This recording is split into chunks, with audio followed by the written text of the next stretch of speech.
El sonido del plato estrellándose contra el suelo resonó como un disparo en medio de la cena navideña. Los trozos de porcelana, aquella que había pertenecido a mi abuela, se esparcieron por el piso de la cocina que tanto me había costado limpiar para recibir a mi familia.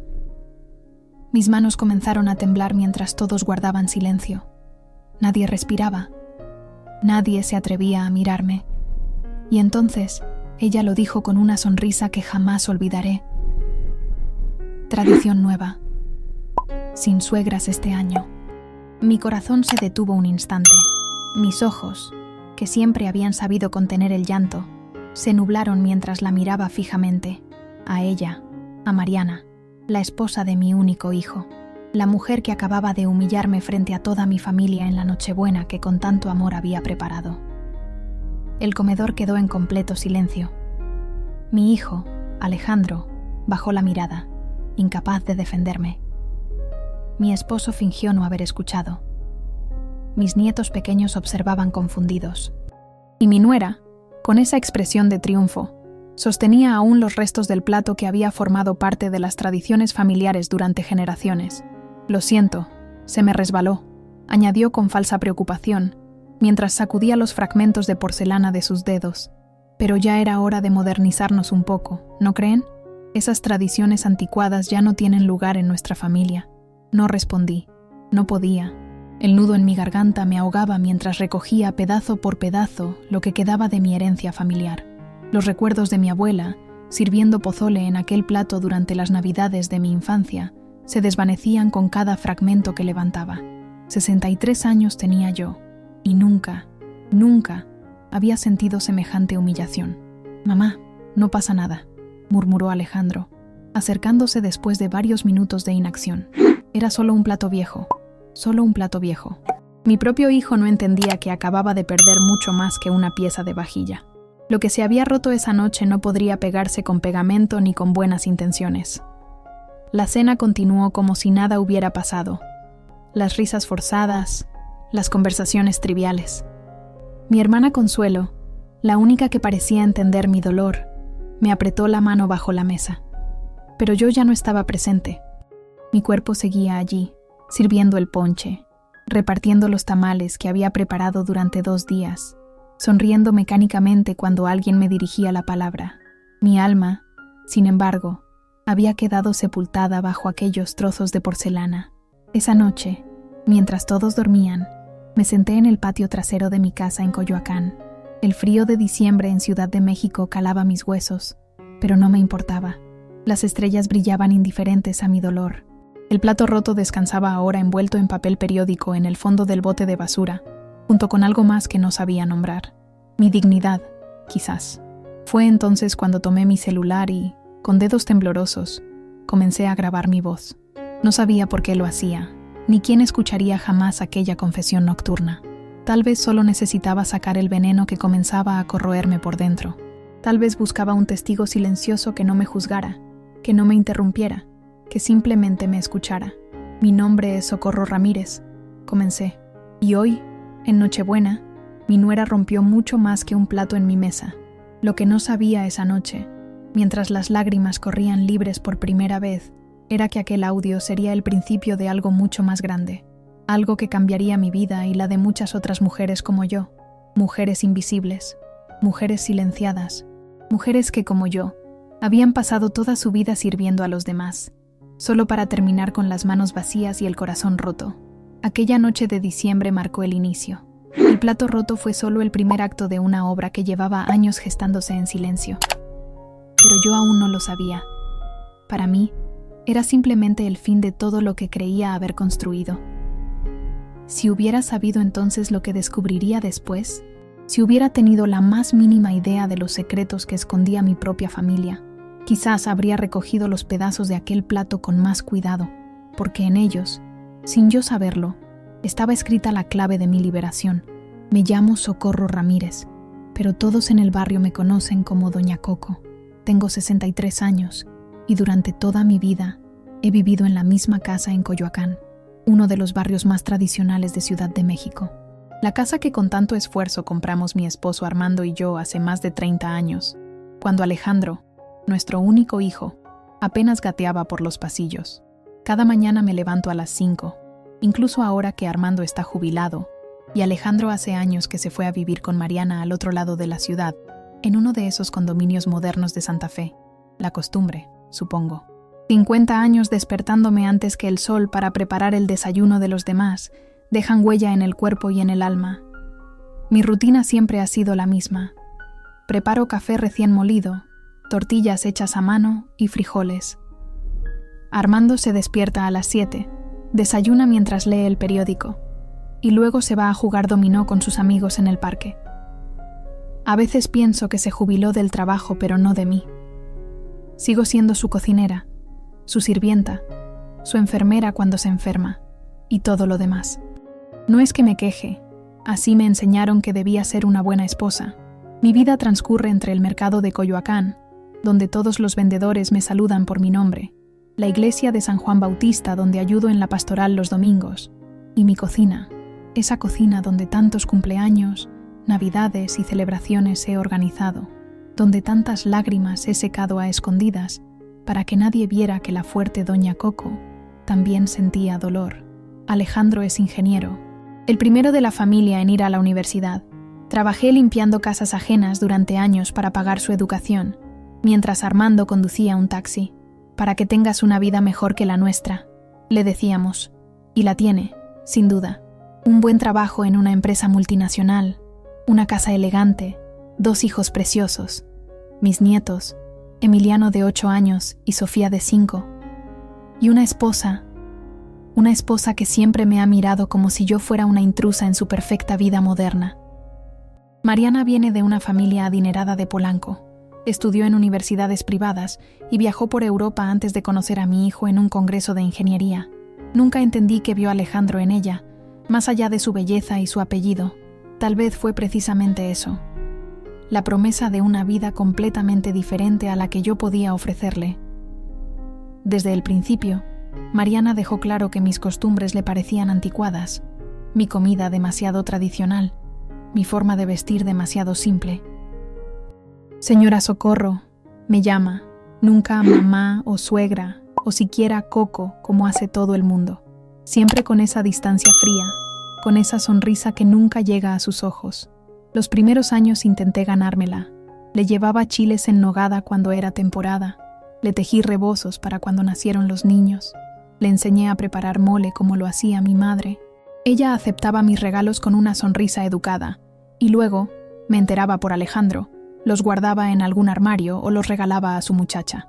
«Es que a Mariana no le gustan las cosas tan tradicionales, mamá», me explicaba mi hijo, como disculpándose pero sin defenderme realmente. «Ya sabes cómo es ella, le gusta más lo moderno». Y yo asentía y fingía entender, porque lo que más me dolía no era el rechazo de Mariana, sino ver cómo, poco a poco, mi hijo se alejaba de todo lo que yo le había enseñado, de sus raíces, de mí. Las visitas se volvieron menos frecuentes, las llamadas, más cortas. Alejandro siempre tenía alguna excusa: trabajo, viajes, compromisos con la familia de Mariana. Los niños crecían y apenas me conocían. Cuando venían a casa, Mariana les advertía que no comieran mucho de lo que yo preparaba, demasiada grasa, demasiado azúcar, y les hablaba en inglés, como si quisiera asegurarse de que yo no entendiera lo que decían. Mi vida se fue haciendo cada vez más pequeña, más silenciosa. Las celebraciones familiares, que antes llenaban mi casa de risas y voces, ahora se reducían a encuentros tensos donde yo me esforzaba demasiado y los demás apenas disimulaban su incomodidad por estar allí, hasta que llegó esa Nochebuena. La Nochebuena donde todo cambió, donde Mariana rompió el plato de mi abuela y, con él, el último hilo que me mantenía atada a la ilusión de ser todavía importante para mi familia. Esa noche, después de grabar mi voz entre lágrimas, tomé una decisión. No sabía exactamente qué haría, pero algo dentro de mí, algo que había permanecido dormido durante décadas, comenzó a despertar. Una chispa de dignidad quizás, un recordatorio de que yo, Socorro Ramírez, antes de ser esposa, antes de ser madre, antes de ser abuela y suegra, había sido una mujer con sueños propios. Lo que no imaginaba era que esa chispa encendería un fuego capaz de iluminar secretos que mi familia había mantenido ocultos durante años. Secretos que cambiarían para siempre la dinámica de poder entre nosotros. Enero llegó con la típica resaca de las fiestas navideñas. Las calles de Coyoacán poco a poco se vaciaban de luces y adornos, volviendo a su ritmo normal. Mi casa, que había estado decorada hasta el último rincón para recibir a mi familia en Nochebuena, ahora parecía demasiado grande y silenciosa. Guardé los nacimientos, las guirnaldas y las figuritas de Año Nuevo con el mismo cuidado de siempre, pero algo había cambiado en mí. El incidente del plato roto me perseguía. No era solo la pérdida del objeto familiar, sino lo que representaba, mi invisibilidad, mi insignificancia para aquellos a quienes había dedicado mi vida entera. Una semana después de Año Nuevo, Alejandro me llamó por teléfono. Su voz sonaba extraña, tensa. «Mamá, ¿podemos hablar?» Mi corazón dio un vuelco. Tal vez se había dado cuenta de lo mucho que me había lastimado aquella noche. Quizás venía a disculparse, a reconocer que debió defenderme. «Claro, mi hijo. ¿Quieres venir a la casa? Te preparo unos chilaquiles como te gustan». Hubo un silencio al otro lado de la línea. «Mejor nos vemos en algún café. ¿Te parece bien el Sanborns del centro? Mañana a las 11. Extraño, pensé. Alejandro siempre prefería comer en casa, pero acepté sin preguntar más. Esa noche apenas dormí, imaginando nuestra conversación. Quizás las cosas mejorarían. Quizás mi hijo había reflexionado durante las fiestas. Me vestí con especial cuidado. Mi vestido azul marino, el collar de perlas falsas que Armando me regaló en nuestro aniversario de plata, zapatos cómodos pero bonitos. Quería verme digna, no como la abuelita folclórica que Mariana siempre insinuaba que era. Llegué puntual al Sanborns. Alejandro ya estaba allí, en una mesa del fondo, revisando su teléfono con gesto preocupado. Cuando me vio, se levantó para besarme en la mejilla. Noté que no me abrazó como solía hacer. «¿Qué pasa, hijo? Te veo preocupado», dije después de pedir un café. Alejandro respiró hondo, dejó el celular sobre la mesa y me miró directamente. «Mamá, Mariana y yo hemos estado hablando sobre la casa». «¿La casa? ¿Cuál casa?» «Tu casa, mamá. La de Coyoacán». Sentí un escalofrío recorrer mi espalda. «¿Qué pasa con mi casa?» Alejandro se removió incómodo en su asiento. «Verás, estamos pensando en los niños. Las escuelas en Santa Fe son caras y estamos considerando comprar una casa más grande». No entendía a dónde quería llegar, o quizás no quería entender. «Hijo, sabes que siempre pueden contar con nosotros, pero tu papá y yo apenas tenemos nuestra pensión». «No, mamá, no estoy pidiendo dinero». Hizo una pausa, tomó un sorbo de café y continuó. «Estamos pensando que podríamos vender la casa de Coyoacán. Al fin y al cabo, es demasiado grande para ti y papá solos, y en esa zona ahora vale mucho.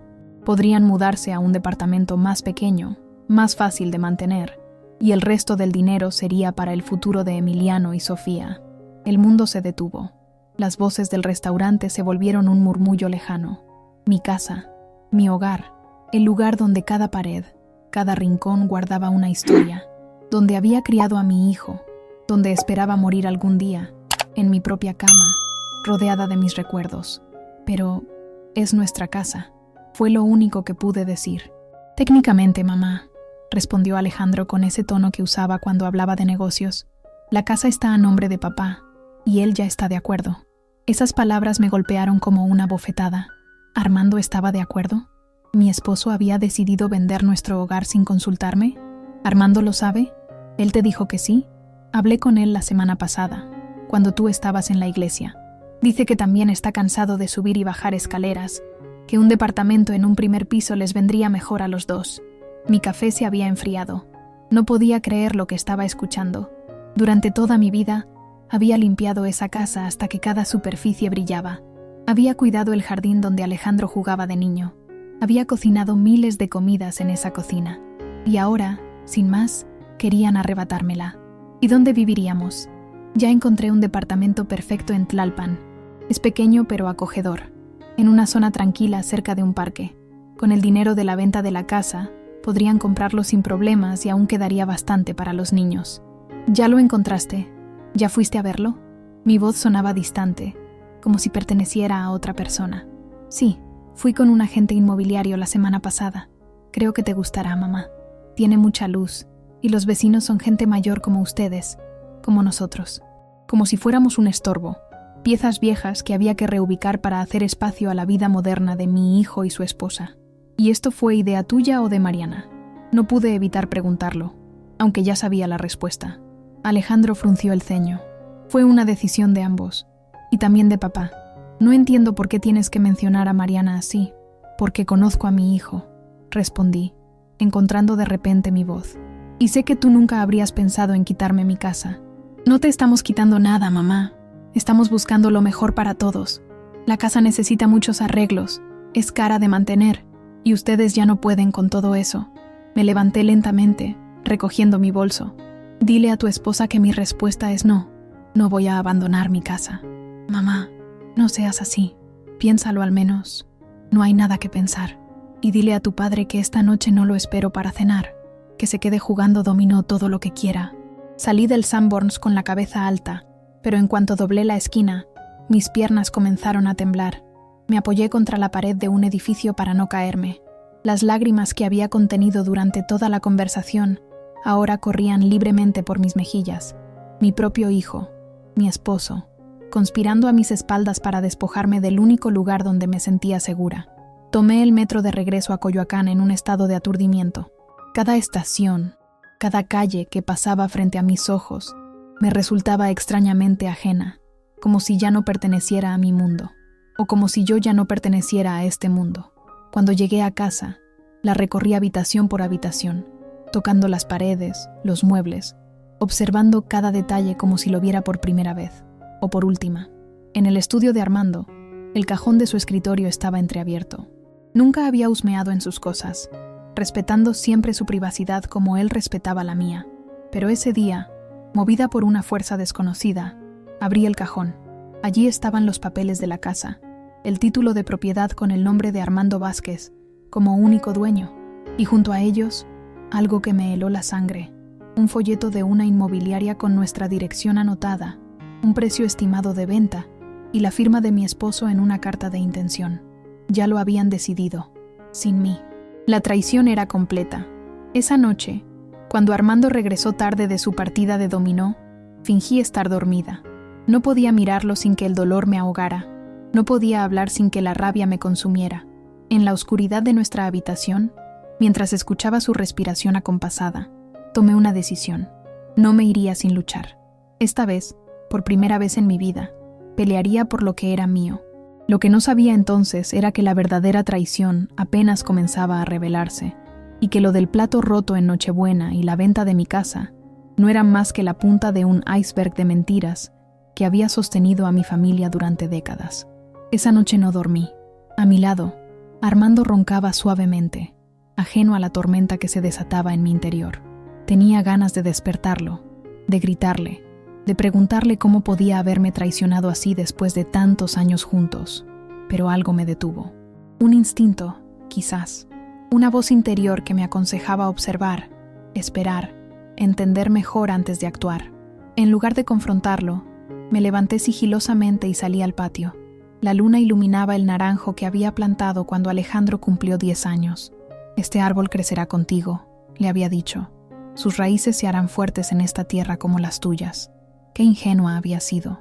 Sentada en la banca de madera que Armando construyó con sus propias manos cuando éramos jóvenes, dejé que los recuerdos fluyeran libremente. Como una película antigua, las imágenes de mi vida desfilaban ante mis ojos, nítidas y dolorosas.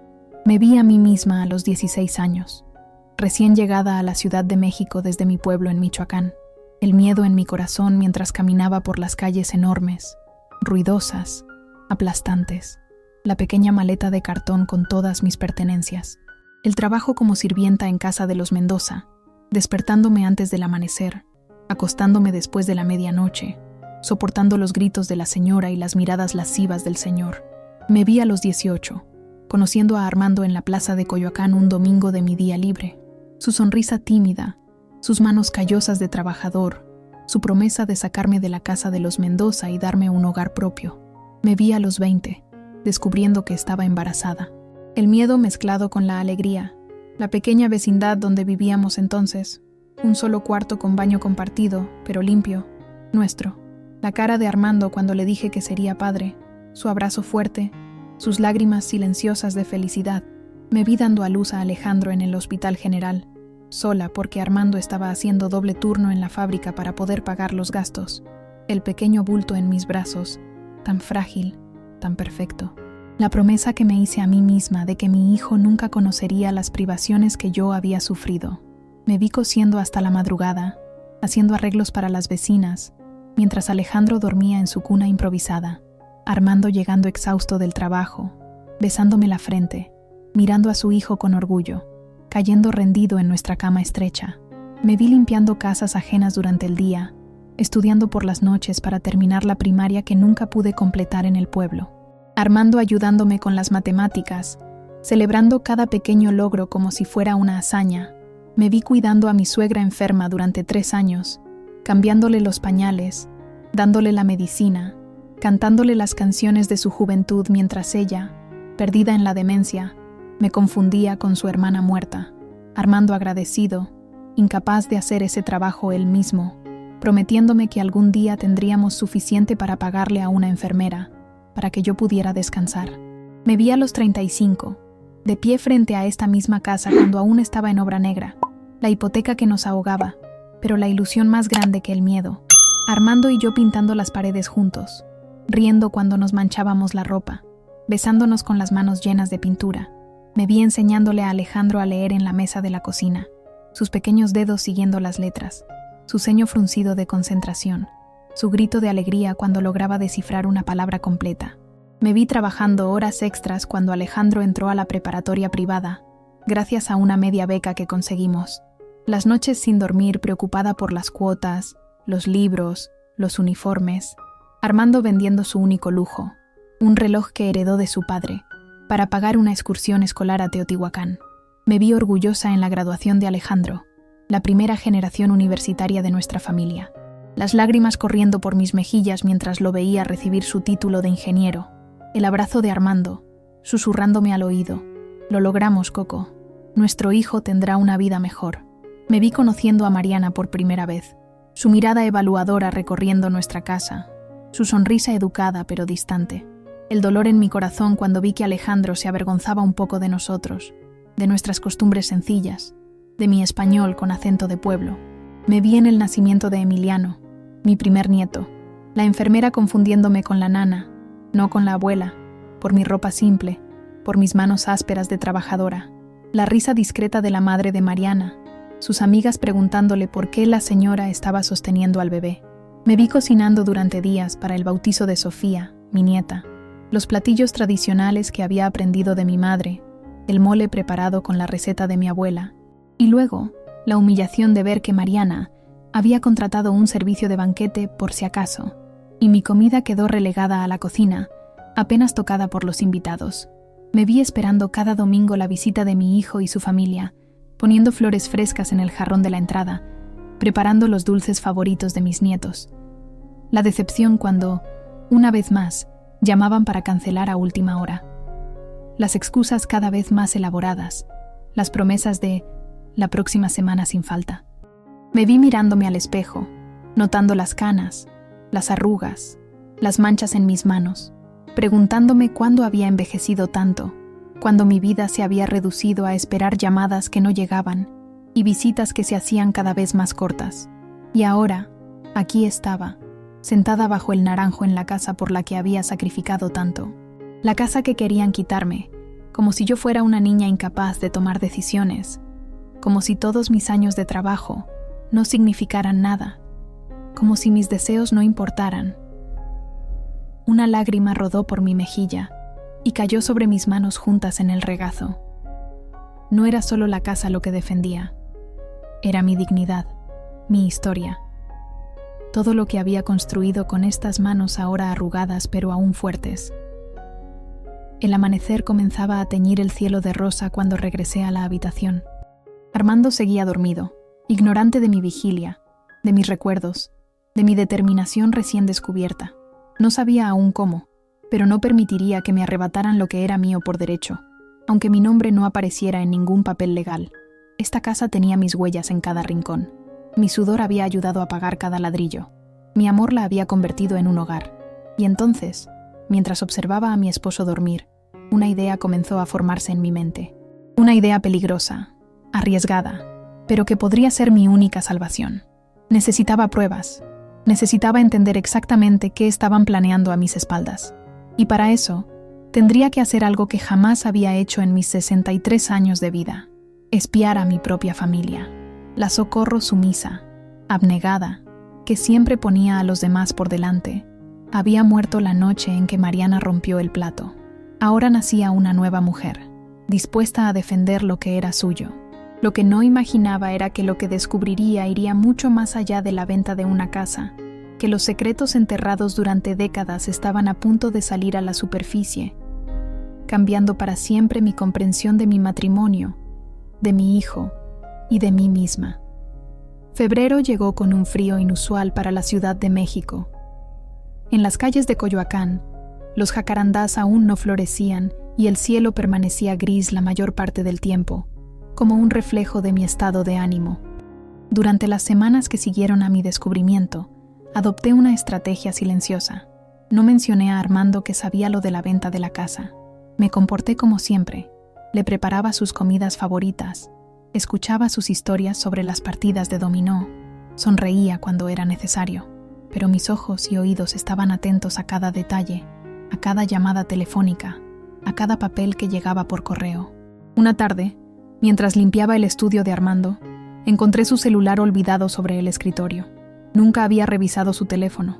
La confianza había sido el pilar de nuestro matrimonio, pero ahora, con manos temblorosas, lo desbloqueé. Conocía su contraseña, la fecha de nacimiento de Alejandro, la misma que usaba para todo. Había varios mensajes de texto de nuestro hijo. Los abrí conteniendo la respiración.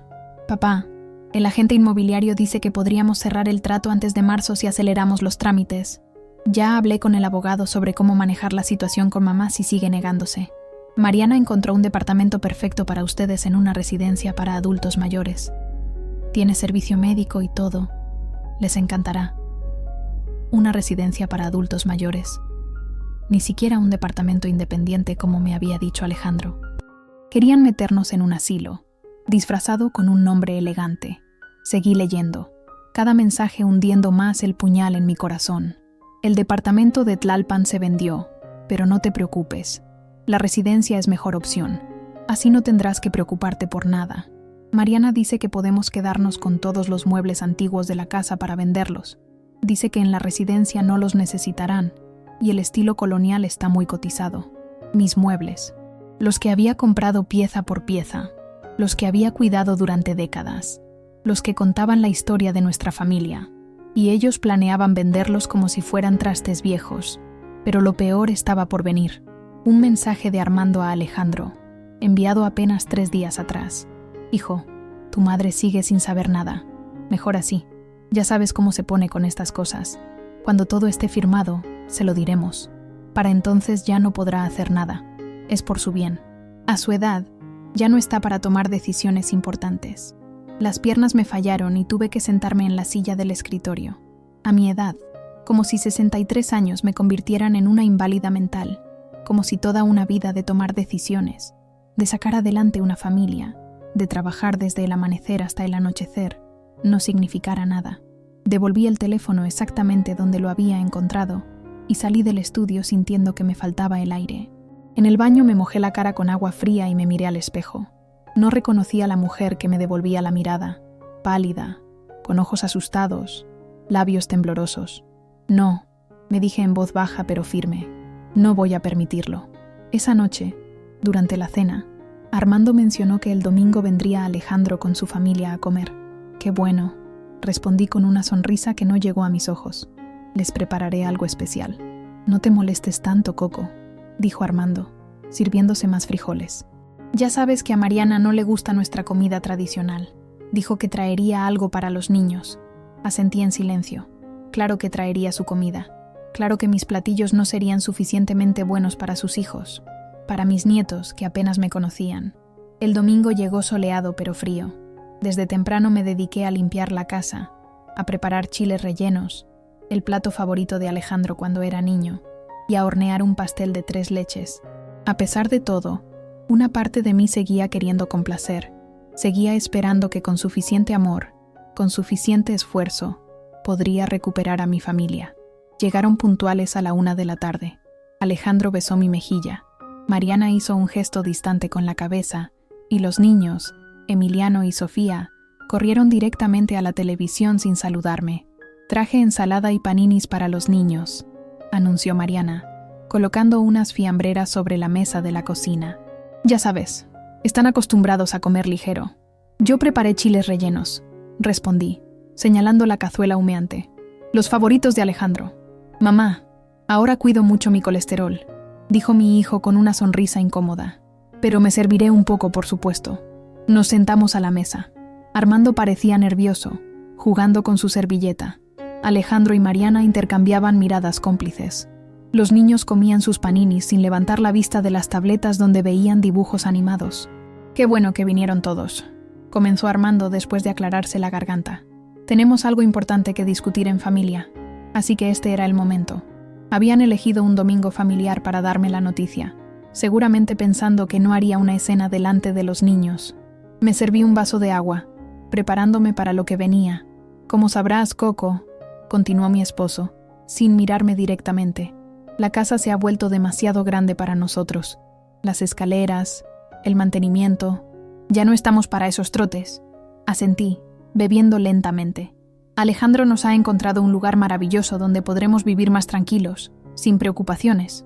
Una residencia para adultos mayores», dije con voz neutra. Los tres me miraron sorprendidos. ¿Ya lo sabías?», preguntó Armando. «Soy vieja, pero no estúpida», respondí, colocando el vaso sobre la mesa con cuidado. «Y esta casa no se vende». Mariana soltó un suspiro exasperado. «Señora Socorro, entiendo que tenga apego emocional a esta casa, pero sea razonable. Es lo mejor para todos. Ustedes tendrán cuidados médicos, actividades sociales, y nosotros podemos usar el dinero para el futuro de los niños». La miré fijamente. La forma en que dijo «sea razonable», como si fuera una niña caprichosa, como si mis sentimientos fueran un inconveniente menor que debía ignorarse por el bien mayor. «Esta casa es mía tanto como de Armando», dije. «Cada peso que pagó la hipoteca salió también de mi trabajo. Que mi nombre no esté en los papeles no significa que no tenga derechos sobre ella. Legalmente, la casa es de papá», intervino Alejandro con ese tono condescendiente que había adoptado últimamente. «Y él ya tomó la decisión». «¿Es cierto, Armando?», pregunté, mirando a mi esposo. «¿Ya decidiste vender nuestra casa sin consultarme?». Armando se removió incómodo en la silla. «Coco, tú no entiendes de estas cosas. Es lo mejor para los dos, créeme. La residencia es muy bonita, parece un hotel. Hasta tiene alberca. Nunca me ha gustado nadar», respondí. «Y entiendo perfectamente estas cosas. Entiendo que quieren deshacerse de mí, meterme en un lugar donde no moleste, donde no sea un obstáculo para sus planes». «Mamá, no digas eso», exclamó Alejandro. «Es por tu bienestar. Mi bienestar está aquí, en mi casa, con mis recuerdos, no en una residencia para viejos donde seré una extraña». Mariana dejó su tenedor con un golpe sobre el plato. «Esto es ridículo. Ya está todo arreglado. El comprador firmará a finales de mes y ustedes tendrán que desalojar antes del 15 de marzo. La miré estupefacta. ¿Ya vendieron mi casa? ¿Sin mi consentimiento? «El consentimiento legal lo da papá», respondió Alejandro. «Él es el propietario». Sentí que la sangre me hervía en las venas. Años y años de contenerme, de ceder, de poner a los demás primero, estallaron dentro de mí como una represa que no soporta más la presión. «Tu padre podrá ser el dueño legal, pero esta casa es tan mía como suya. Llevo 40 años limpiándola, cuidándola, llenándola de vida mientras él se iba a trabajar. ¿Crees que eso no cuenta? ¿Crees que todo mi esfuerzo, todo mi tiempo, toda mi vida dedicada a hacer de estas paredes un hogar vale menos que una firma en un papel? Mamá, cálmate». «No me calmo. Estoy harta de calmarme, harta de que todos ustedes tomen decisiones sobre mi vida como si yo no existiera, como si fuera una carga, un mueble viejo que pueden mover a su antojo». Mariana puso los ojos en blanco. «No sea melodramática, señora Socorro. Nadie la está tratando como un mueble. Pero a su edad, vivir solos en una casa tan grande es peligroso. ¿Qué pasará cuando no puedan subir las escaleras? ¿Cuando se caigan y no haya nadie para ayudarlos? Me preocuparé por eso cuando llegue el momento. No ahora, que aún puedo valerme perfectamente por mí misma». Mariana se inclinó sobre la mesa, con una sonrisa fría. «¿Sabe qué creo? Que está siendo egoísta. Los niños podrían tener una mejor educación con el dinero de la venta de esta casa.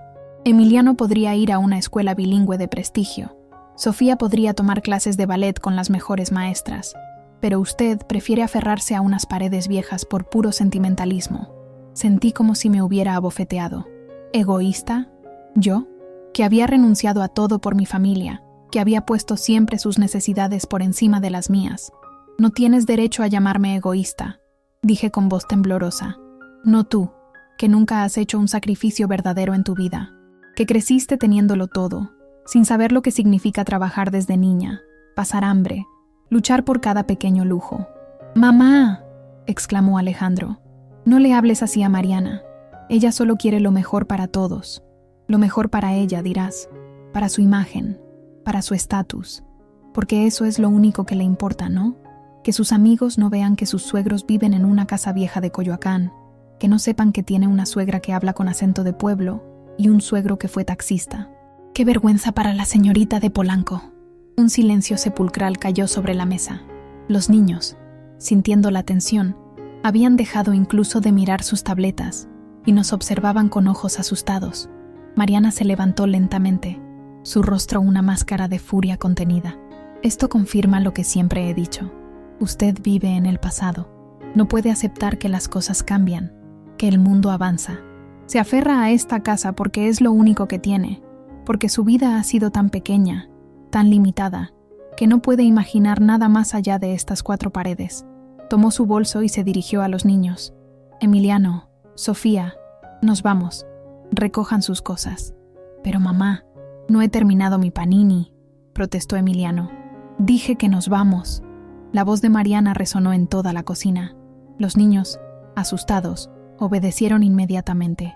Alejandro, si quieres quedarte a consolar a tu madre, adelante. Te esperamos en el coche. Mi hijo estaba pálido, dividido entre su lealtad hacia mí y su miedo a contrariar a su esposa. Voy con ustedes, murmuró finalmente, levantándose. Mamá, hablaremos cuando estés más tranquila. Ahora estás alterada y no se puede razonar contigo. ¿Alterada? ¿No se podía razonar conmigo? Sentí como si me hubieran clavado un cuchillo en el corazón. Mi propio hijo, tratándome como a una loca histérica, incapaz de tomar decisiones racionales. Se fueron sin despedirse. El portazo resonó en toda la casa, seguido por el ruido del motor del coche de Mariana arrancando con fuerza. Quedamos Armando y yo solos en la cocina, rodeados de comida intacta. El silencio pesaba como una losa entre nosotros. Te dije que se lo tomaba mal, murmuró finalmente mi esposo. Por eso no quería decírselo hasta que estuviera todo hecho. Lo miré como si lo viera por primera vez. Este hombre con quien había compartido más de 4 décadas de mi vida, de repente me parecía un extraño. ¿Cuánto?, pregunté. ¿Cuánto qué? ¿Cuánto te ofrecieron por la casa? Armando bajó la mirada. 8 millones de pesos. Una suma astronómica para nosotros. Más dinero del que habíamos visto en toda nuestra vida. ¿Y cuánto de ese dinero es para la residencia? 2 millones. Es un lugar muy bueno, Coco.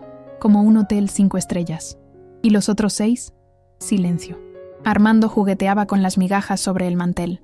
Son para los niños, para su futuro. Alejandro abrirá cuentas de ahorro para sus estudios universitarios. ¿Estudios universitarios? Emiliano tiene 8 años, Sofía 5. Faltan al menos 10 años para que vayan a la universidad. ¿Y necesitan 6 millones desde ahora? Armando no respondió. No hacía falta. Ambos sabíamos que ese dinero nunca llegaría a nuestros nietos, que Mariana tenía otros planes para él. Me levanté lentamente y comencé a recoger los platos. La casa no se vende, Armando. Y si insistes, te prometo que lo lamentarás. ¿Me estás amenazando, Coco?, preguntó sorprendido. En 43 años de matrimonio, jamás le había hablado así.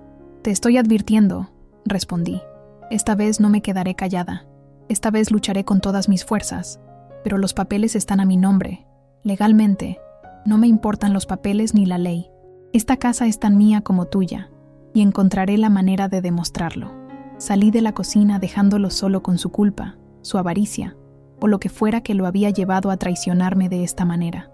En mi habitación, cerré la puerta y me permití, finalmente, llorar.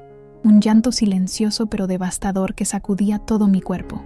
Lloraba por la traición de mi esposo, por la frialdad de mi hijo, por el desprecio de mi nuera, pero sobre todo, lloraba por mí misma, por la mujer que había sido, siempre complaciente, siempre poniendo a los demás primero, la mujer que había permitido que la redujeran a una sirvienta en su propia casa, a un estorbo del que había que deshacerse cuando ya no era útil. Esa mujer había muerto hoy, junto con todas mis ilusiones sobre mi familia, y de sus cenizas estaba naciendo alguien nuevo, alguien dispuesta a luchar, alguien que ya no tenía nada que perder. Mientras secaba mis lágrimas, una idea comenzó a formarse en mi mente. Una idea nacida de la desesperación, pero también de una determinación feroz que no sabía que poseía. Si querían guerra, tendrían guerra. Y yo, Socorro Ramírez, no pensaba rendirme sin presentar batalla. Esa noche dormí en el cuarto de invitados, incapaz de compartir la cama con Armando. Por la mañana, cuando bajé a la cocina, encontré una nota suya en el refrigerador. Me fui a casa de mi hermano en Xochimilco. Necesitamos un tiempo para calmarnos. Volveré en unos días. Armando, mejor así. Necesitaba soledad para pensar, para planear mi siguiente movimiento. Después de preparar un café, me senté en la mesa de la cocina y observé mi casa como si la viera por primera vez. Cada rincón guardaba una historia, cada mueble, una memoria. No solo eran objetos, eran testigos silenciosos de mi vida. El aparador donde guardaba la vajilla que había comprado pieza por pieza cada quincena, cuando aún trabajaba como empleada doméstica. El reloj de pared que Alejandro me regaló en mi cumpleaños 50, comprándolo con sus primeros sueldos como ingeniero. Las cortinas que cosí yo misma cuando no teníamos dinero para comprarlas hechas. ¿Cómo podían pensar que abandonaría todo esto sin luchar? Tomé mi celular, un modelo sencillo que Alejandro me había dado cuando cambió el suyo, y busqué en mis contactos. Necesitaba ayuda, pero no sabía a quién recurrir. Nunca había sido una mujer de muchas amistades. Mi vida había girado siempre en torno a mi familia, mi casa, mi parroquia. Entonces recordé a Lupita, mi comadre. Nos conocíamos desde que nuestros hijos iban juntos a la primaria.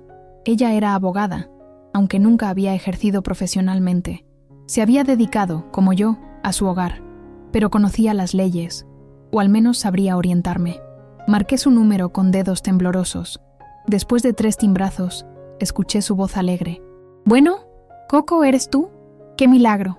«Lupita». Mi voz se quebró un poco. «Necesito tu ayuda». «¿Qué pasa, comadre? ¿Te oyes mal?» Le conté todo. El plato roto en Nochebuena, la reunión con Alejandro en el Sanborns, los mensajes que descubrí en el celular de Armando, la discusión del domingo. Mientras hablaba, las lágrimas volvían a correr por mis mejillas, pero había también algo más. Rabia. Una rabia antigua que por fin encontraba su voz. «Ay, Coco», dijo Lupita cuando terminé. «No puedo creer que Armando te hiciera esto, después de todo lo que has sacrificado por él y por Alejandro. Por eso te llamo. Necesito saber si tengo algún derecho legal sobre la casa». Hubo un silencio al otro lado de la línea. Finalmente, Lupita habló con cautela. «Legalmente, si la casa está solo a nombre de Armando, es complicado, pero hay algo llamado gananciales, bienes adquiridos durante el matrimonio. Dependiendo de cómo se haya hecho la compra, podrías tener derechos sobre la mitad. La compramos juntos, con nuestros ahorros, pero pusieron solo su nombre, porque en el banco le pedían menos requisitos a él por ser hombre. Recordé con amargura cómo el gerente ni siquiera me miró cuando fuimos a solicitar el crédito hipotecario, dirigiéndose siempre a Armando. Entonces hay posibilidades, pero necesitarías un abogado de verdad, Coco. Yo dejé de practicar hace muchos años. ¿Conoces a alguien que pueda ayudarme? No tengo mucho dinero para pagar. Déjame hacer unas llamadas. Mi sobrino Vicente trabaja en un despacho que maneja casos pro bono a veces, sobre todo para adultos mayores. Adultos mayores. La frase me golpeó. ¿Era así como me veía el mundo ahora? ¿Una anciana indefensa que necesitaba ayuda legal gratuita? Gracias, comadre, dije, tragándome el orgullo. Cualquier ayuda es bienvenida. Y mientras tanto, continuó Lupita, no firmes nada. Absolutamente nada. Aunque Armando te presione. Si te pone algún papel enfrente, dile que necesitas que tu abogado lo revise primero. Mi abogado, repetí, casi sonriendo ante la idea. Yo, Socorro Ramírez, la mujer que nunca había puesto un pie en un tribunal, ahora tenía un abogado, o lo tendría pronto. Y una cosa más, Coco, no estás sola en esto. Cuentas conmigo para lo que necesites. Cuando colgué, sentí algo que no había experimentado en mucho tiempo. Esperanza. No estaba indefensa. No tenía que aceptar pasivamente lo que mi familia había decidido por mí. Esa tarde, me senté en el estudio de Armando y encendí la computadora. Nunca había sido muy hábil con la tecnología, pero había aprendido lo básico para comunicarme con mis nietos por videollamada, las pocas veces que Mariana lo permitía. Abrí el navegador y comencé a buscar información sobre derechos de propiedad en matrimonios, sobre residencias para adultos mayores, sobre leyes de protección al adulto mayor. Mientras leía, tomaba notas en una libreta. Las palabras me resultaban complicadas a veces, llenas de términos legales que no comprendía del todo. Pero seguí leyendo, determinada a entender, a educarme, a armarme con conocimiento. Entre mis búsquedas, encontré algo que me llamó la atención. Un grupo de Facebook llamado Mujeres de Plata, para mujeres mayores de 60 años que compartían experiencias y se apoyaban mutuamente. Me registré con manos temblorosas, creando mi primer perfil en una red social. Esa noche, escribí mi primera publicación. Buenas noches, me llamo Socorro y tengo 63 años. Mi esposo y mi hijo quieren vender mi casa sin mi consentimiento y enviarme a una residencia para ancianos. Estoy buscando consejos legales y apoyo emocional. Gracias por leerme. Al día siguiente, me desperté temprano y lo primero que hice fue revisar mi celular. Tenía 47 notificaciones. Mi publicación había recibido decenas de comentarios. Socorro, mi hermana pasó por algo similar. Busca asesoría legal inmediatamente. No firmes nada. Repito, nada. Yo soy abogada jubilada. Mándame mensaje privado si quieres que te oriente. ¿Dónde vives? Tengo una amiga que trabaja en una fundación de ayuda a mujeres en tu situación. Mensajes de mujeres de toda la República y más allá. Guadalajara, Monterrey, Puebla, incluso algunas mexicanas que vivían en Estados Unidos. Mujeres que habían pasado por situaciones similares. Mujeres que se habían defendido. Mujeres que habían ganado. Entre todos los mensajes, uno me llamó especialmente la atención. Socorro, soy Elena, de Coyoacán también. Lo que te está pasando es más común de lo que crees. Hay un grupo de apoyo que se reúne los martes en el Centro Cultural Elena Garro. Somos todas mujeres mayores de 60 que hemos enfrentado situaciones de abuso familiar o patrimonial. Si quieres, puedes venir mañana. Reunión a las 10 a.m., te esperamos. El Centro Elena Garro quedaba a solo unas cuadras de mi casa. Podía ir caminando, pero ¿me atrevería? Nunca había sido una mujer de grupos, de compartir mis problemas con extrañas. Me habían enseñado que la ropa sucia se lava en casa, que los problemas familiares no se discuten con nadie, pero la ropa sucia se estaba acumulando, y la familia que debía protegerme era precisamente la que me estaba atacando. Tal vez era hora de romper otra regla más. Respondí al mensaje. Gracias, Elena. Ahí estaré. Ese martes por la mañana, me vestí con especial cuidado, no porque quisiera impresionar a nadie, sino porque necesitaba sentirme fuerte. Me puse mi vestido azul marino, un collar de cuentas rojas, me pinté discretamente los labios y recogí mi cabello en un moño pulcro. Miré mi reflejo en el espejo, una mujer mayor, sí, pero con la espalda recta y los ojos claros. El centro cultural estaba lleno de vida cuando llegué, jóvenes estudiando en las mesas, personas de todas las edades hojeando libros, el aroma del café de la pequeña cafetería. Pregunté por la reunión del grupo de apoyo y me indicaron una sala al fondo, con puertas de cristal. Cuando entré, encontré a unas 15 mujeres sentadas en círculo, todas mayores de 60, algunas quizás rondando los 80, pero con una energía en sus ojos que contradecía su edad. Me detuve en la puerta, súbitamente insegura. Una mujer de pelo blanco y gafas rojas se levantó y vino hacia mí. ¿Socorro?, preguntó con una sonrisa cálida. Asentí. Soy Elena. Te estábamos esperando. Me guió hasta una silla vacía y me presentó al grupo. Una por una, las mujeres comenzaron a contar sus historias. María, de 70 años, cuyo hijo había vendido su casa mientras ella estaba de viaje, dejándola en la calle. Josefina, de 68, cuya nuera la había acusado de demencia para quitarle la custodia de sus nietos después de que su hijo muriera. Carmen, de 78, cuyos 4 hijos se habían repartido su herencia cuando quedó viuda, dejándola viviendo de la caridad de una sobrina. Historias terribles, dolorosas, pero contadas sin autocompasión, sin lágrimas, con dignidad, y, lo más sorprendente, con momentos de humor que arrancaban risas a todo el grupo. Cuando llegó mi turno, comencé tímidamente, pero a medida que hablaba, mi voz se fue haciendo más firme. Les conté todo, desde el plato roto hasta la discusión del domingo.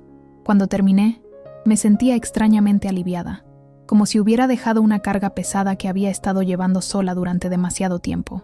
Lo que estás viviendo, dijo Elena después de un silencio respetuoso, es violencia patrimonial. Es una forma de abuso hacia los adultos mayores, especialmente mujeres, y está tipificada en la ley. ¿Violencia? La palabra me pareció excesiva. Mi familia no es violenta, solo creen que están haciendo lo mejor para mí. La violencia no siempre implica golpes. Socorro, intervino Carmen, la mujer de 78 años. Decidir por ti sin consultarte, menospreciar tus deseos, hacerte sentir incapaz de tomar tus propias decisiones, todo eso es violencia. Y lo del plato, añadió otra mujer, Guadalupe, fue un acto de agresión simbólica muy claro. Tu nuera estaba estableciendo dominio, marcando territorio, como los animales que orinan para delimitar su espacio. Algunas rieron ante la comparación, pero yo sentí un escalofrío. Nunca lo había visto así, pero tenía sentido. El plato no se había roto por accidente. Había sido un mensaje, un desafío, una declaración de guerra. ¿Y qué puedo hacer?, pregunté, mirándolas a todas. No quiero perder a mi familia, pero tampoco puedo permitir que me traten así. Lo primero, respondió Elena, es entender que no has hecho nada malo.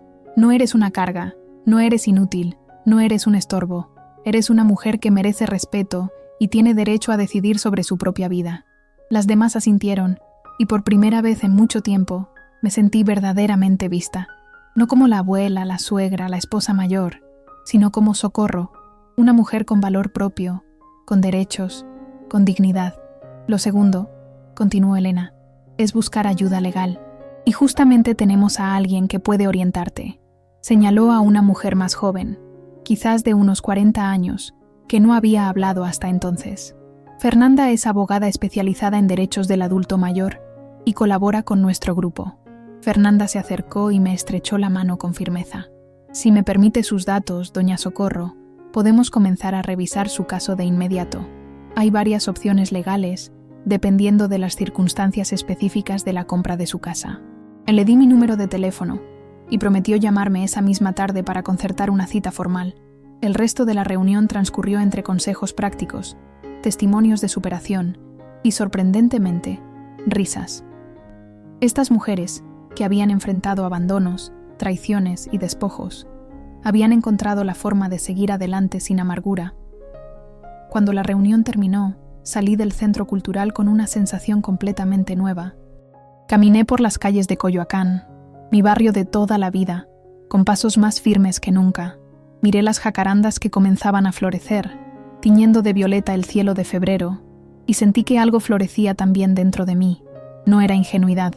Sabía que el camino que tenía por delante sería difícil, que enfrentarme a mi esposo y a mi hijo podría significar rupturas dolorosas, tal vez irreparables, pero por primera vez en mi vida sentí que tenía opciones, que no estaba condenada a aceptar lo que otros decidieran por mí. Esa tarde, cuando llegué a casa, no preparé la comida para Armando como había hecho durante 43 años. No limpié los rincones que ya estaban limpios. No me senté a esperar una llamada de mi hijo que probablemente no llegaría. En lugar de eso, abrí todas las ventanas para dejar entrar el aire fresco.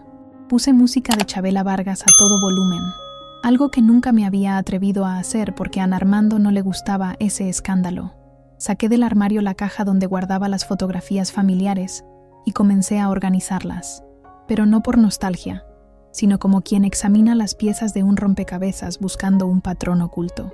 Y mientras las fotografías pasaban por mis manos, mi boda, el nacimiento de Alejandro, cumpleaños, navidades, graduaciones, comencé a ver algo que nunca había notado antes. En casi todas las fotos, yo estaba sirviendo, cocinando, limpiando, atendiendo a los demás. Rara vez miraba directamente a la cámara. Rara vez sonreía de verdad, como si hubiera estado siempre en segundo plano, incluso en los momentos que supuestamente eran de celebración familiar. Esa noche, antes de acostarme, me miré largamente en el espejo. Las arrugas alrededor de mis ojos, las canas en mi cabello, las manchas en mis manos, marcas de una vida dedicada a los demás, pero en mis ojos, por primera vez en mucho tiempo, había un brillo de determinación. No más, me dije en voz alta, ya no más. Y mientras apagaba la luz, supe que la verdadera batalla apenas comenzaba, pero ahora tenía algo que antes me faltaba, la certeza de que merecía luchar. No solo por mi casa, sino por mí misma. La llamada de Fernanda, la abogada del grupo de apoyo, llegó esa misma tarde como había prometido. Concertamos una cita para el jueves en su despacho en la Colonia del Valle. Mientras tanto, ella me pidió que buscara todos los documentos relacionados con la compra de la casa: escrituras, pagos de hipoteca, recibos, cualquier papel que pudiera demostrar mi contribución económica a lo largo de los años. Armando aún no había regresado de casa de su hermano, lo cual me daba libertad para revisar sus archivos sin interrupciones. En el estudio, abrí los cajones del escritorio y comencé a extraer carpetas. Mi esposo siempre había sido metódico con los papeles importantes, ordenándolos por categorías en folders de diferentes colores. Encontré las escrituras de la casa en una carpeta roja. Como ya sabía, solo aparecía el nombre de Armando como propietario. Junto a ellas había recibos de los pagos hipotecarios, todos a su nombre, a pesar de que muchos los había hecho yo directamente en el banco, con dinero de mi trabajo como costurera y empleada doméstica. Mientras buscaba, mis manos tropezaron con una carpeta azul que nunca había visto. No tenía etiqueta, a diferencia de las demás. La abrí con curiosidad y encontré documentos que no reconocía. Estados de cuenta de un banco que no era el nuestro, a nombre de Armando. Las fechas eran recientes, del último año. Con el corazón acelerado, revisé los movimientos. Había depósitos mensuales de cantidades considerables, mucho más de lo que correspondía a su pensión del Seguro Social. ¿De dónde venía ese dinero? Armando llevaba jubilado 5 años, y hasta donde yo sabía, no tenía otros ingresos. Seguí explorando la carpeta y encontré correspondencia con una inmobiliaria. No la que supuestamente estaba gestionando la venta de nuestra casa, sino otra. Cartas que mencionaban una propiedad en Cuernavaca, con informes de mantenimiento y recibos de pago de servicios. ¿Una casa en Cuernavaca? Jamás había oído hablar de ella. ¿Armando tenía otra propiedad que me había ocultado todos estos años? Entre los papeles, encontré fotografías. Un pequeño chalet rodeado de jardín, con alberca. Se veía moderno, lujoso, nada que pudiéramos permitirnos con nuestros ingresos. En una de las fotos, fechada 3 meses atrás, aparecía Armando sonriente en la puerta del chalet, y junto a él, una mujer que no era yo, una mujer más joven, tal vez de unos 50 años, rubia, elegante. Los dos posaban abrazados, con la familiaridad de quienes comparten algo más que una amistad casual. Mi primer impulso fue romper la fotografía. Sentí cómo la bilis subía por mi garganta, cómo mi visión se nublaba por la rabia y la humillación, pero me contuve. Esta foto, este descubrimiento, podrían ser importantes para mi defensa legal. Con manos temblorosas, seguí revisando. Más fotos de Armando y la mujer desconocida. En algunas aparecían con otras personas, en lo que parecían fiestas o reuniones en el chalet. En una, reconocí a mi hijo Alejandro y a Mariana, sonrientes, brindando con copas de champán. Ellos lo sabían. Mi hijo y mi nuera sabían de la existencia de esta otra mujer, de esta otra casa.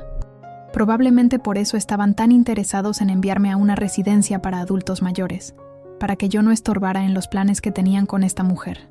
¿Cuánto tiempo llevaba esto? ¿Meses? ¿Años? ¿Toda la vida? Siguiendo mi búsqueda encontré más documentos. Estados de cuenta de una tarjeta de crédito que no conocía, con gastos en restaurantes caros, hoteles, joyerías. Y lo más devastador, un testamento reciente, de hace apenas 6 meses, donde Armando dejaba la casa de Coyoacán a Alejandro y el chalet de Cuernavaca, a partes iguales entre mi hijo y esta mujer, identificada como Silvia Mondragón, mi compañera y apoyo en estos años. A mí me dejaba una pensión alimenticia mínima, condicionada a que yo estuviera viviendo en la residencia para adultos mayores, que ya había sido seleccionada. En caso contrario, la pensión se reduciría a lo mínimo que marcara la ley. Todo estaba planeado al detalle. Mi hijo, mi esposo y esta mujer habían orquestado mi desaparición de sus vidas como quien planea unas vacaciones. Me senté en la silla del escritorio, incapaz de moverme. El dolor era tan intenso que me costaba respirar. No era solo la traición de Armando, sino la complicidad de Alejandro, mi propio hijo, al que había dado todo, conspirando para deshacerse de mí como si fuera un mueble viejo, que ya no combina con la decoración. Pero junto al dolor, comenzaba a crecer algo más, una furia fría, calculadora. Ya no eran lágrimas las que nublaban mi vista, sino una determinación de acero. Con cuidado, tomé fotografías de todos los documentos importantes con el celular. No era muy hábil con la tecnología, pero había aprendido lo suficiente en las últimas semanas. Luego, devolví todo exactamente a su lugar, asegurándome de que no hubiera evidencia de mi descubrimiento. Esa noche, no pude dormir. La imagen de Armando con esa mujer, de Alejandro y Mariana brindando en el chalet que nunca debí conocer, se repetía una y otra vez en mi mente. Me sentía tonta, ingenua, usada, toda mi vida creyendo en una familia que, en realidad, solo me veía como una conveniencia, una empleada sin sueldo, una presencia prescindible. Al día siguiente, llegué puntual a la cita con Fernanda. Su despacho era pequeño pero acogedor, en el tercer piso de un edificio antiguo. Me recibió con una sonrisa profesional y me invitó a sentarme. Doña Socorro, he estado revisando su caso basada en lo que me contó por teléfono, pero necesito más detalles para poder orientarla correctamente. Le conté todo, mi matrimonio con Armando, los sacrificios que había hecho para sacar adelante a mi familia, cómo la casa se había puesto a su nombre porque en los años 80 era más fácil para un hombre obtener un crédito hipotecario. Y luego, con voz temblorosa al principio pero cada vez más firme, le hablé del descubrimiento que había hecho la noche anterior. Fernanda escuchaba con atención, tomando notas. Cuando mencioné el chalet en Cuernavaca, la mujer desconocida y la complicidad de mi hijo, su expresión cambió. ¿Me permite ver las fotografías que tomó de esos documentos? Le pasé mi celular y ella revisó las imágenes con ojo experto. Doña Socorro, dijo finalmente, devolviéndome el teléfono. Esto cambia completamente la situación. Lo que tenemos aquí no es solo una discrepancia familiar sobre la venta de una casa. Es un caso claro de violencia patrimonial, ocultamiento de bienes, e incluso podría haber elementos de bigamia si su esposo tiene algún tipo de unión legal con esta otra mujer. ¿Qué puedo hacer?, pregunté, sintiendo por primera vez esperanza. No quiero perder mi casa. Es lo único que tengo. Puede hacer mucho más que simplemente defender su casa, respondió Fernanda con una sonrisa determinada. Con estos elementos, podemos presentar una demanda por violencia familiar y patrimonial que paralice inmediatamente cualquier intento de venta de la propiedad. También podemos solicitar una compensación económica por los años que usted dedicó al hogar, lo que en términos legales se conoce como trabajo invisible. ¿Compensación? Sí. La ley reconoce que el trabajo doméstico, aunque no remunerado, tiene un valor económico real, especialmente en casos como el suyo, donde ese trabajo permitió que su esposo desarrollara su carrera profesional y acumulara bienes. Por primera vez en mi vida, alguien ponía en palabras lo que siempre había sentido, que mi trabajo en casa, cuidando a mi familia, tenía valor, que no era un simple deber que cumplía por ser mujer, sino una contribución real a la economía familiar. Además, continuó Fernanda, estos documentos indican que su esposo ha estado ocultando bienes durante el matrimonio. Eso es fraude y está penado por la ley. Si podemos demostrar que esos bienes se adquirieron con recursos del matrimonio, usted tiene derecho a la mitad, independientemente de a nombre de quién estén. ¿Y mi hijo? ¿Qué pasará con Alejandro si presento esta demanda? Fernanda me miró con comprensión. Entiendo su preocupación. Es su hijo a pesar de todo, pero debe entender que él ha sido cómplice en un intento de despojarla de sus derechos. Las consecuencias legales para él dependerán de su grado de participación y de lo que decidamos incluir en la demanda. Guardé silencio, procesando la información. Una cosa era enfrentarme a Armando, cuya traición era imperdonable. Otra muy distinta era llevar a mi propio hijo ante los tribunales. Hay otra opción, dijo Fernanda interpretando mi silencio. Podríamos utilizar estos descubrimientos como herramienta de negociación. No presentar una demanda inmediatamente, sino confrontar a su esposo e hijo con lo que sabemos y proponer un acuerdo que respete sus derechos sin necesidad de un proceso legal completo. ¿Cree que aceptarían? Con la evidencia que tenemos, sería muy arriesgado para ellos no hacerlo. Una demanda pública expondría la doble vida de su esposo y la complicidad de su hijo. Imagino que ninguno de los dos querría ese tipo de escándalo. La idea de negociar, de usar lo que sabía como herramienta de poder, era completamente nueva para mí. Toda mi vida había sido directa, honesta, transparente. El engaño y la manipulación no formaban parte de mi naturaleza, pero tampoco lo era dejarme pisotear sin defenderme. Necesito pensarlo, dije finalmente. Por supuesto, tómese el tiempo que necesite. Mientras tanto, yo prepararé los documentos necesarios para ambos escenarios, la demanda formal o la negociación privada. Y lo más importante, no le revele a nadie lo que ha descubierto. No todavía. El elemento sorpresa es nuestra mayor ventaja. Salí del despacho con la cabeza dando vueltas. El mundo había cambiado para mí en cuestión de horas. La mujer ingenua que creía en su familia perfecta había muerto, reemplazada por alguien más cauta, más astuta, dispuesta a usar las mismas armas que habían usado contra ella. En el camino de regreso a casa, mi celular sonó. Era un número desconocido. Contesté con cautela. Bueno, señora Socorro, soy Ramiro Gutiérrez, agente inmobiliario. Quería confirmar nuestra cita de mañana para mostrarle la casa. ¿Qué casa? Su casa, señora, en Coyoacán. Su esposo me dijo que usted estaría presente durante la visita de los compradores potenciales. Mañana a las 11, ¿es correcto? Sentí que la sangre me hervía en las venas. Armando había regresado a sus planes como si nuestra discusión nunca hubiera ocurrido, como si mi negativa no significara nada. Sí, por supuesto, respondí con una calma que no sentía. Estaré esperando. Colgué y de inmediato marqué a Fernanda. Le expliqué la situación y le pregunté qué debía hacer. Es perfecto, respondió ella. Esta es nuestra oportunidad. Estaré allí a las 10:30. No le diga nada a su esposo sobre mi visita. Déjeme manejar la situación. Esa noche, Armando regresó a casa como si nada hubiera pasado. Trajo flores, chocolates y esa sonrisa que en otro tiempo me habría derretido el corazón. Coco, mi amor, dijo mientras entraba en la cocina, donde yo preparaba la cena con movimientos mecánicos.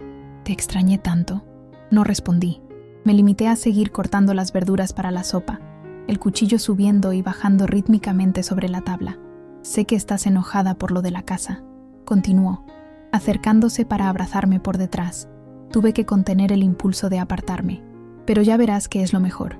La residencia es preciosa, tiene jardines, actividades, servicio médico. Mañana vienen a ver la casa, ¿verdad? Interrumpí, sin voltear a mirarlo. Hubo un momento de silencio. Armando parecía sorprendido de que yo lo supiera. Sí, el agente inmobiliario me llamó hoy. Trae a una pareja muy interesada. Ofrecen el precio completo, en efectivo. Qué bien, respondí, con una sonrisa que él no podía ver. Estaré aquí para recibirlos. ¿En serio? ¿Ya no estás molesta? Me giré para enfrentarlo, manteniendo mi expresión neutra a pesar de que por dentro bullía de rabia. He tenido tiempo para pensar, Armando, y he decidido confiar en tu criterio. Si crees que la residencia es lo mejor para nosotros, entonces lo aceptaré. La expresión de alivio en su rostro casi me hizo reír. Era tan fácil engañarlo, tan sencillo hacerle creer lo que quería creer. ¿Había sido yo igual de ingenua todo este tiempo? Oh, Coco, sabía que entrarías en razón. Verás que no te arrepentirás.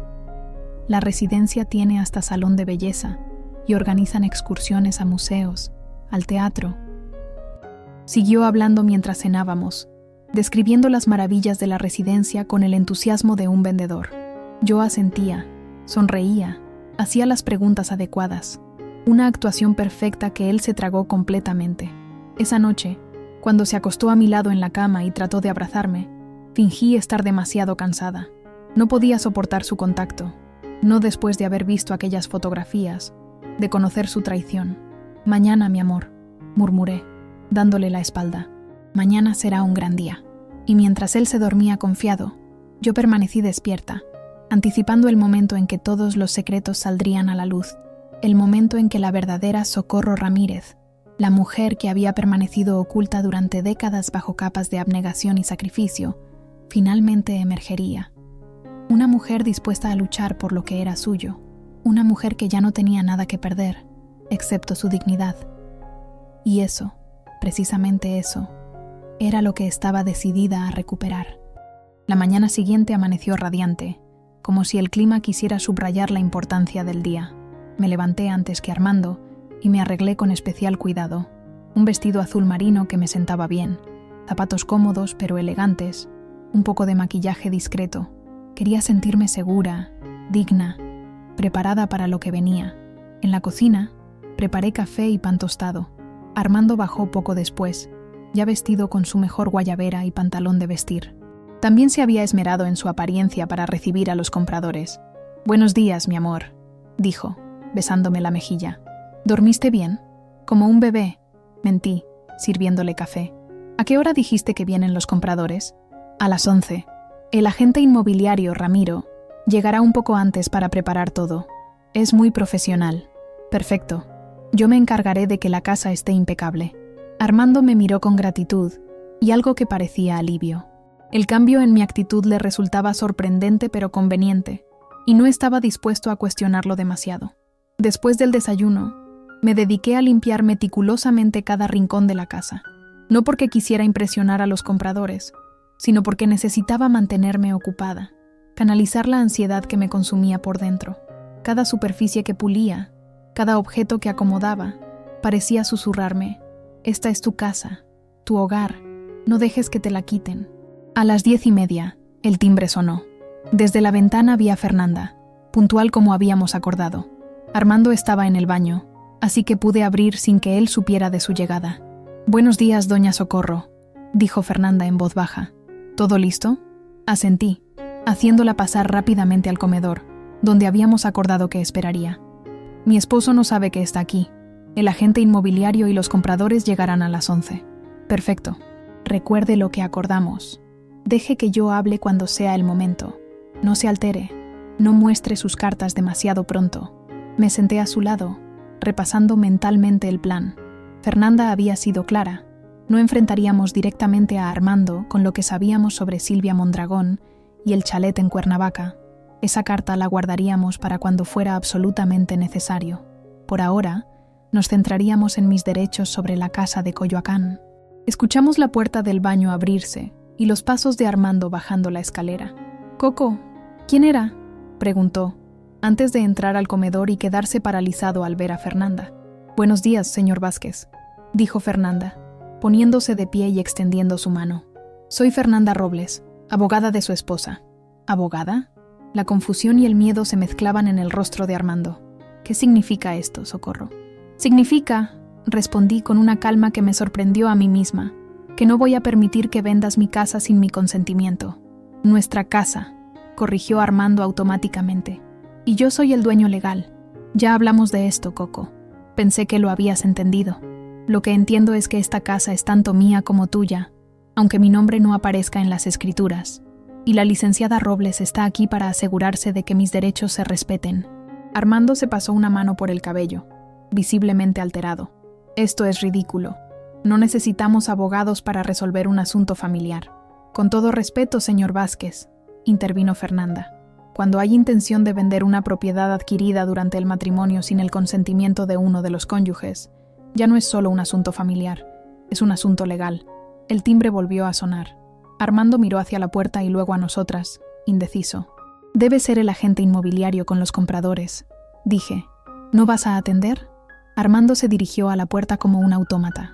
Desde el comedor, escuchamos voces, saludos, presentaciones. Minutos después, entraron 3 personas. Ramiro, el agente inmobiliario, un hombre de unos 40 años vestido con traje impecable, y una pareja elegante que supuse eran los compradores.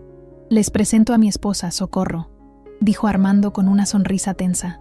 Luego, con evidente incomodidad, añadió: «Y a la licenciada Robles». El agente inmobiliario pareció confundido, pero se recuperó rápidamente. «Encantado de conocerlas. Estos son los señores Montero, quienes están muy interesados en adquirir esta hermosa propiedad». La pareja sonrió educadamente, sin percibir aún la tensión que flotaba en el ambiente. Antes de comenzar el recorrido, intervino Fernanda con voz profesional. «Debo informarles que existe un impedimento legal para la venta de esta propiedad. La señora Socorro Ramírez, como cónyuge del señor Vázquez, no ha dado su consentimiento para esta transacción y además reclama derechos de copropiedad sobre el inmueble». El silencio que siguió fue denso, incómodo. Los compradores miraron al agente. El agente miró a Armando y Armando me miró a mí con una mezcla de rabia y traición que jamás había visto en su rostro. «Esto es un malentendido», dijo finalmente, forzando una sonrisa. «Mi esposa y yo habíamos acordado la venta. Quizás podríamos discutir esto en privado antes de continuar con la visita». «No hay nada que discutir, señor Vázquez», respondió Fernanda. «Mi clienta ha sido muy clara. No consiente la venta de esta propiedad. Y dadas las circunstancias, he presentado esta mañana una solicitud de medida cautelar que impide cualquier transacción relacionada con el inmueble hasta que se resuelva el litigio por los derechos de copropiedad». Armando palideció. El agente inmobiliario carraspeó, incómodo, y los Montero intercambiaron miradas de preocupación. «Creo que lo mejor será reprogramar la visita», dijo Ramiro, dirigiéndose a la pareja, «hasta que se resuelvan estos detalles legales». Los compradores asintieron, visiblemente aliviados de poder escapar de aquella situación tensa. «Lamentamos las molestias», dijo el señor Montero. «Esperamos que puedan resolver sus diferencias». Se despidieron apresuradamente y se marcharon junto con Ramiro, quien lanzó una última mirada de reproche a Armando antes de cerrar la puerta. Quedamos los tres solos, Armando, Fernanda y yo. El silencio era denso, cargado de emociones contenidas. Finalmente, Armando lo rompió. «¿Cómo pudiste hacerme esto, Socorro? ¿Cómo pudiste humillarme así frente a esas personas?» «¿Humillarte?» Mi voz sonaba tranquila, pero sentía la rabia creciendo dentro de mí. ¿Y qué hay de mi humillación? ¿Qué hay de planear vender mi casa a mis espaldas? ¿De decidir dónde voy a pasar el resto de mi vida sin consultarme? Lo hacía por tu bien, por nuestro bien. Señor Vázquez, intervino Fernanda, le sugiero que modere su tono. Este no es el momento para discutir, sino para establecer los términos de una negociación civilizada. ¿Negociación? No hay nada que negociar. La casa está a mi nombre. Legalmente puedo hacer con ella lo que quiera. Eso no es completamente cierto, respondió Fernanda. Aunque el título de propiedad esté a su nombre, la ley reconoce los derechos del cónyuge sobre bienes adquiridos durante el matrimonio, especialmente cuando se puede demostrar contribución directa o indirecta a su adquisición y mantenimiento. Socorro nunca aportó dinero para la casa. Yo pagué la hipoteca, con dinero que yo también gané, interrumpí. ¿O ya olvidaste que trabajé limpiando casas y cosiendo ajeno para completar los pagos? ¿Que vendí las joyas que me dejó mi madre para dar el enganche? Armando se quedó sin palabras por un momento. Sabía que yo decía la verdad, aunque hubiera intentado reescribir la historia a su conveniencia. Además, continuó Fernanda, el trabajo doméstico y de cuidados que la señora Ramírez ha realizado durante más de 4 décadas tiene un valor económico reconocido por la ley. Este trabajo invisible permitió que usted desarrollara su carrera profesional y acumulara patrimonio, lo que la hace copropietaria de facto de los bienes matrimoniales. Armando nos miró a ambas, acorralado. Luego, algo cambió en su expresión. La sorpresa y la rabia inicial dieron paso a una calma calculadora que conocía bien. Era la expresión que adoptaba cuando planeaba su siguiente movimiento en el dominó, cuando evaluaba sus opciones antes de tomar una decisión estratégica. «Está bien», dijo finalmente. «Entiendo que estés molesta, Coco. Tal vez me precipité con lo de la venta. Podemos hablar, buscar una solución que nos satisfaga a ambos». Su tono conciliador no me engañó. Conocía demasiado bien a este hombre con quien había compartido mi vida. Estaba ganando tiempo, buscando una salida. «Me alegra que reconsidere su posición, señor Vázquez», dijo Fernanda. «Propongo que nos reunamos la próxima semana en mi despacho, con sus abogados, si así lo desea, para establecer los términos de un acuerdo sobre la propiedad». Armando asintió, pero sus ojos evitaban los míos. «Por supuesto. Le pediré a mi sobrino, que es abogado, que me acompañe. Mientras tanto, Coco y yo podemos seguir dialogando en casa, como el matrimonio que somos». Fernanda me miró, buscando mi aprobación. Asentí levemente. «Excelente», dijo, recogiendo su maletín. «Entonces nos veremos el miércoles próximo a las 10 en mi despacho. Le enviaré la dirección por mensaje». Se despidió con un apretón de manos formal y me dirigió una última mirada de ánimo antes de salir. Quedamos Armando y yo solos, mirándonos como dos extraños que de repente descubren que han estado viviendo bajo el mismo techo por error. «¿Por qué haces esto, Coco?», preguntó finalmente, su voz un susurro derrotado. «Pensé que éramos un equipo, que confiabas en mis decisiones». «Yo también lo pensaba, Armando. Pensé que éramos un matrimonio, no un dictador y su súbdita, que las decisiones importantes las tomábamos juntos, no tú solo. Se dejó caer en el sillón, repentinamente envejecido. Es por el futuro de los niños, de nuestros nietos. Alejandro tiene planes para ellos, para darles la mejor educación, oportunidades que nosotros nunca tuvimos. No me mientas, interrumpí con firmeza. No es por los niños, es por ti, por tus planes. Me miró sorprendido, quizás preguntándose cuánto sabía realmente, pero no dije más. No era el momento de mostrar todas mis cartas. Fernanda había sido clara: guardar la evidencia del chalet y de Silvia para cuando fuera absolutamente necesario. Voy a salir, anunció Armando levantándose. Necesito pensar. No respondí. Lo observé tomar sus llaves y su cartera, dirigirse a la puerta sin mirar atrás, como había hecho tantas veces a lo largo de nuestra vida juntos. Pero esta vez era diferente. Esta vez, el hombre que salía no era el esposo en quien había confiado ciegamente durante 43 años. Era un desconocido cuyos secretos apenas comenzaba a descubrir. En cuanto escuché el motor de su coche alejándose, me senté en el sillón y dejé escapar un largo suspiro. La tensión de la mañana había sido agotadora, pero también estimulante de algún modo. Por primera vez en décadas, había tomado el control de mi vida, había defendido lo que era mío, y se sentía bien. Aterrador, pero bien. Tomé mi celular y llamé a Fernanda para informarle que Armando se había ido y acordar nuestros siguientes pasos. También le mencioné mis sospechas de que intentaría algún movimiento antes de nuestra reunión del miércoles. Es probable, confirmó ella. Hombres como su esposo no están acostumbrados a que les lleven la contraria, especialmente sus esposas. Estará buscando alguna forma de recuperar el control de la situación. Debemos estar preparadas. ¿Qué sugieres? Primero, asegurar toda la evidencia. Las fotos que tomó de los documentos, envíemelas ahora mismo por correo electrónico. Luego, vigile cualquier movimiento sospechoso.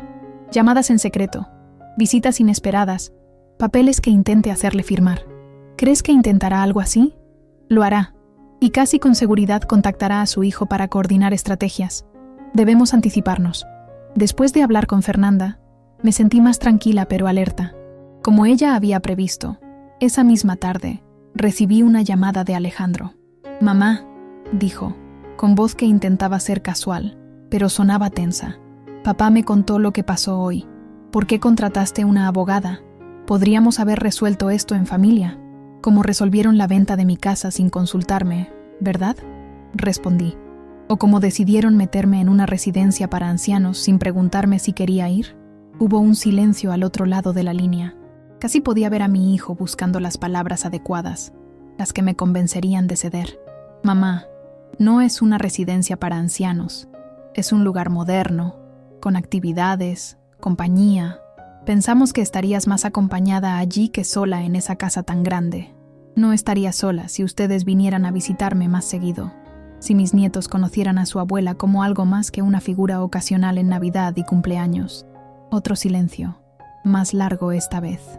«Las cosas no son tan simples, mamá. Tenemos nuestras vidas, nuestras obligaciones, y la casa representa una oportunidad para asegurar el futuro de Emiliano y Sofía. Dime la verdad, Alejandro. ¿Cuánto de ese dinero iría realmente para tus hijos? ¿Y cuánto para los caprichos de Mariana? Para su estatus, para que pueda presumir ante sus amigas de Polanco. Eso no es justo, mamá. Mariana es mi esposa y yo soy tu madre», interrumpí. «La mujer que te dio la vida, que trabajó hasta sangrar para que pudieras estudiar, para que tuvieras oportunidades que yo nunca tuve, y así me lo agradeces, conspirando a mis espaldas para quitarme lo único que me queda». El silencio que siguió fue elocuente. Cuando Alejandro habló de nuevo, su voz había perdido toda pretensión de casualidad. «Escucha, mamá, no quiero que esto se convierta en una guerra legal. Podemos llegar a un acuerdo. Tal vez podrías quedarte en la casa hasta que ya no puedas valerte por ti misma, y entonces consideraríamos la residencia». Era una concesión significativa, pero insuficiente. No se trataba solo de cuánto tiempo podría quedarme en mi casa, sino del principio, mi derecho a decidir sobre mi propia vida. «Lo discutiremos el miércoles, con los abogados presentes», respondí. «Y Alejandro, dile a tu padre que si intenta alguna jugada sucia antes de esa reunión, hay ciertas cosas que podrían salir a la luz. cosas que ni tú ni él querrían que se supieran. ¿De qué estás hablando? Tu padre entenderá. Buenas noches, hijo. Colgué antes de que pudiera preguntar más. No había sido mi intención ser enigmática o amenazante, pero las palabras habían salido así, casi con vida propia. Y la verdad es que se sintió bien, tener por una vez el poder de la información, de los secretos. Esa noche, sola en mi casa, me senté en el patio bajo el naranjo que había visto crecer a mi hijo. Las estrellas brillaban en el cielo de Ciudad de México, tímidas entre la contaminación y las luces urbanas, pero visibles para quien sabía buscarlas. Como los secretos, pensé, como las verdades ocultas que ahora comenzaban a revelarse. No sabía cómo terminaría esta historia. Si lograría conservar mi casa, si mi matrimonio sobreviviría a esta crisis, si mi hijo algún día entendería lo que me había llevado a actuar así. Pero por primera vez en muchos años, sentía que el final no estaba escrito por otros, que yo, Socorro Ramírez, tenía algo que decir sobre mi propio destino, y esa certeza, esa pequeña pero feroz llama de autodeterminación, era ya una victoria en sí misma. Los días siguientes transcurrieron en una extraña calma tensa. Armando regresó a casa esa misma noche, silencioso, evitando mirarme directamente. Dormimos en habitaciones separadas sin necesidad de discutirlo. Un abismo se había abierto entre nosotros, y ambos lo sabíamos. Durante el día, nos movíamos por la casa como dos fantasmas, cuidando de no cruzarnos, de no iniciar conversaciones que inevitablemente llevarían al conflicto. Lo observaba hacer llamadas en voz baja desde el patio, encerrarse en su estudio durante horas, salir sin decir a dónde iba. Yo, por mi parte, mantenía contacto constante con Fernanda y con Elena, mi amiga del grupo de apoyo. El martes por la tarde, un día antes de nuestra reunión con los abogados, recibí una llamada inesperada. Era Consuelo, la madre de Mariana. «Socorro», dijo con su habitual tono condescendiente. «¿Cómo estás?» «Bien, gracias», respondí cautelosa. En 15 años de conocernos, Consuelo nunca me había llamado por iniciativa propia. «Mira, voy a ser directa. Mariana me contó lo que está pasando con la casa. Creo que estás cometiendo un grave error al oponerte a la venta». Respiré hondo, contando mentalmente hasta 10 antes de responder. «Te agradezco tu preocupación, Consuelo, pero este es un asunto familiar que resolveremos Armando y yo. Precisamente por eso te llamo.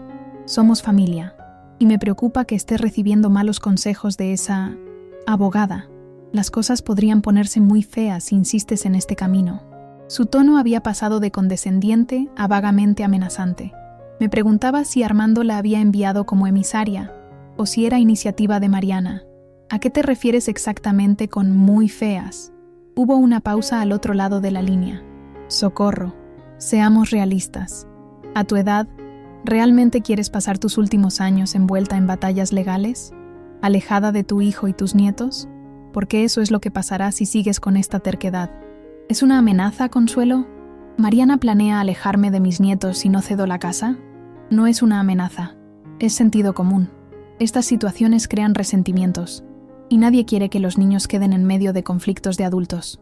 Me mordí la lengua para no responderle lo que realmente pensaba, que los niños ya estaban en medio, usados como excusa para justificar la avaricia de Mariana, que apenas los dejaban verme de todos modos. Mañana nos reuniremos con los abogados, Consuelo. Si realmente te preocupa la familia, deberías aconsejar a tu hija que busque una solución que respete mis derechos, no que intente intimidarme. ¿Intimidarte? Por Dios, Socorro. Siempre has tenido esta tendencia al melodrama. Solo estoy tratando de que entres en razón antes de que sea tarde. Ya es tarde, Consuelo. Tarde para que me traten como si no existiera, como si mis deseos no importaran. Mañana hablaremos con los abogados. Buenas tardes.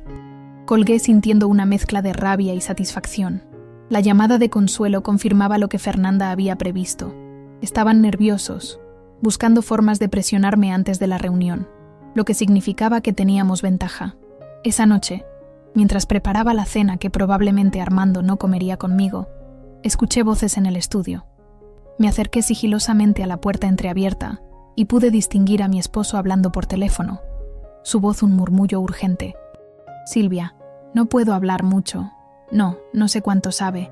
Si mencionó algo sobre ti o sobre Cuernavaca, no directamente, pero insinuó que tenía información. No No creo que tenga pruebas. La abogada parece competente, pero sin pruebas concretas no pueden hacer mucho. Mi corazón latía con fuerza mientras escuchaba, así que estaba hablando con ella, con la mujer de las fotografías, con su compañera y apoyo, como la había llamado en el testamento. Mañana a las 10 es la reunión. No creo que lleguemos a eso. Tengo una propuesta que creo que aceptará. Le ofreceremos quedarse en la casa de por vida, con la condición de que a su muerte pase a Alejandro. Sí, lo sé, no es ideal, pero es mejor que un escándalo. Descuida, encontraremos otra solución para lo nuestro. Me aparté de la puerta, sintiendo una extraña calma. Ahora tenía confirmación directa de lo que ya sabía. La traición era real, no una paranoia mía, y Armando estaba preparando un plan para la reunión, una oferta que creía que yo no podría rechazar. Llamé a Fernanda de inmediato para ponerla al tanto. Su respuesta fue contundente. Es exactamente lo que esperábamos. Están buscando el camino de menor resistencia, pero sin ceder realmente en lo fundamental. Mañana contraatacaremos con nuestra propia propuesta, respaldada por la evidencia que tenemos. Descanse, doña Socorro. Mañana será un día importante. La noche transcurrió lenta, pesada. No pude dormir, repasando una y otra vez los posibles escenarios para la reunión del día siguiente. ¿Debería mostrar todas mis cartas de inmediato? ¿Confrontar a Armando con lo que sabía sobre Silvia? ¿O seguir el consejo de Fernanda y esperar? ¿Dejar que ellos mostraran su estrategia primero? Cuando el amanecer finalmente llegó, me sentía agotada pero extrañamente lúcida. Me vestí con cuidado, eligiendo un conjunto discreto pero elegante que me había comprado años atrás para la graduación de Alejandro. Quería presentarme con dignidad, no como la abuelita indefensa que ellos creían que era. Armando y yo llegamos al despacho de Fernanda por separado. Él había salido temprano, diciendo que pasaría a recoger a su sobrino Raúl, el abogado que lo representaría. Yo preferí llegar por mi cuenta. Necesitaba ese tiempo a solas para centrarme, para recordarme por qué estaba haciendo esto. El despacho de Fernanda se encontraba en un edificio de oficinas moderno pero discreto, en la colonia del Valle. Cuando llegué, ella ya me esperaba en la recepción, impecable con su traje sastre y su maletín de cuero. «Buenos días, doña Socorro. ¿Lista?», asentí, sintiendo un nudo en el estómago pero decidida a seguir adelante. Fernanda me condujo a una sala de juntas pequeña pero elegante, con una mesa rectangular y 6 sillas. En una esquina, una cafetera y un dispensador de agua ofrecían refrigerios para la reunión. «Llegarán en cualquier momento», dijo Fernanda, revisando su reloj. «Recuerde lo que hablamos. Deje que presenten su oferta primero. No muestre sus cartas hasta que yo se lo indique. Y pase lo que pase, mantenga la calma. Estas negociaciones pueden volverse emocionales, pero necesitamos mantener la cabeza fría». A las 10 en punto, la recepcionista anunció la llegada de Armando y su abogado. Para mi sorpresa, no era solo Raúl quien lo acompañaba. Detrás de ellos entraron Alejandro y Mariana. «No esperábamos a tanta gente», comentó Fernanda con una sonrisa profesional. «Pero no hay problema. Todos son bienvenidos». Hubo saludos tensos, apretones de manos formales. Mariana me dirigió apenas una mirada, concentrada en su teléfono, como si este asunto apenas mereciera su atención. Alejandro, por su parte, parecía incómodo, dividido entre su lealtad hacia su esposa y un sentido de culpa que no podía ocultar completamente. Nos sentamos alrededor de la mesa, Fernanda y yo de un lado, Armando y Raúl frente a nosotras, Alejandro y Mariana en los extremos. La tensión era palpable. «Bien», comenzó Fernanda, «estamos aquí para discutir la situación de la propiedad ubicada en Coyoacán, perteneciente al matrimonio Vázquez Ramírez. Como representante legal de la señora Socorro Ramírez, debo reiterar que mi clienta no consiente la venta de dicha propiedad y reclama derechos de copropiedad sobre la misma, basada en su contribución económica directa e indirecta durante el matrimonio». Raúl, un hombre de unos 40 años con aspecto de nunca haber pisado un tribunal, carraspeó antes de hablar. «Entendemos la posición de la señora Ramírez, pero debemos señalar que legalmente el único propietario registrado es el señor Armando Vázquez. No obstante, en un espíritu de conciliación familiar, mi cliente desea presentar una propuesta que creemos satisfará a todas las partes». Se volvió hacia Armando, quien asintió y tomó la palabra. «Coco», dijo, usando por primera vez mi apodo desde que comenzó el conflicto. «He reflexionado mucho estos días. Entiendo que te sientas apegada a la casa, y respeto eso. Por eso quiero proponerte lo siguiente. Puedes quedarte en la casa todo el tiempo que desees, hasta el final de tus días, pero a cambio, aceptarás que después la casa pase a Alejandro, para el futuro de nuestros nietos. Miré a Fernanda, quien me hizo un gesto sutil para que dejara que continuaran. Además, añadió Raúl, mi cliente está dispuesto a establecer un fideicomiso que garantice el mantenimiento de la propiedad y los gastos médicos que la señora pueda necesitar en el futuro. Es una oferta más que generosa, considerando las circunstancias legales. ¿Las circunstancias legales?, repitió Fernanda. Se refiere al hecho de que la señora Ramírez contribuyó económicamente a la adquisición y mantenimiento de la propiedad durante más de 4 décadas, o al hecho de que el trabajo doméstico y de cuidados que realizó tiene un valor económico reconocido por la ley, lo que la hace copropietaria de facto. Raúl pareció desconcertado ante la firmeza de Fernanda. Era evidente que había esperado menos resistencia. Bueno, independientemente de esas consideraciones, esta oferta permite a la señora Ramírez disfrutar de la casa durante el resto de su vida. Creemos que es un buen compromiso. ¿Un compromiso?, intervine, incapaz de contenerme más. ¿Me estás ofreciendo quedarme en mi casa como si fuera una concesión de tu parte? ¿Como si me estuvieras haciendo un favor? Mamá, dijo Alejandro, hablando por primera vez. Papá está tratando de ser razonable. No quiere echarte de la casa. Solo quiere asegurar que eventualmente pase a formar parte del patrimonio familiar. ¿Familiar? Miré a mi hijo directamente.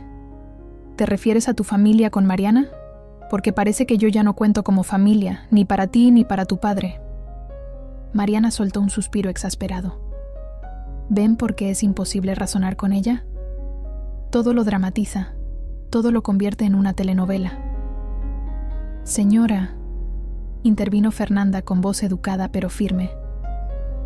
Le agradecería que se dirija a mi clienta con respeto. Estamos aquí para negociar de buena fe, no para intercambiar insultos. Mariana puso los ojos en blanco, pero no replicó.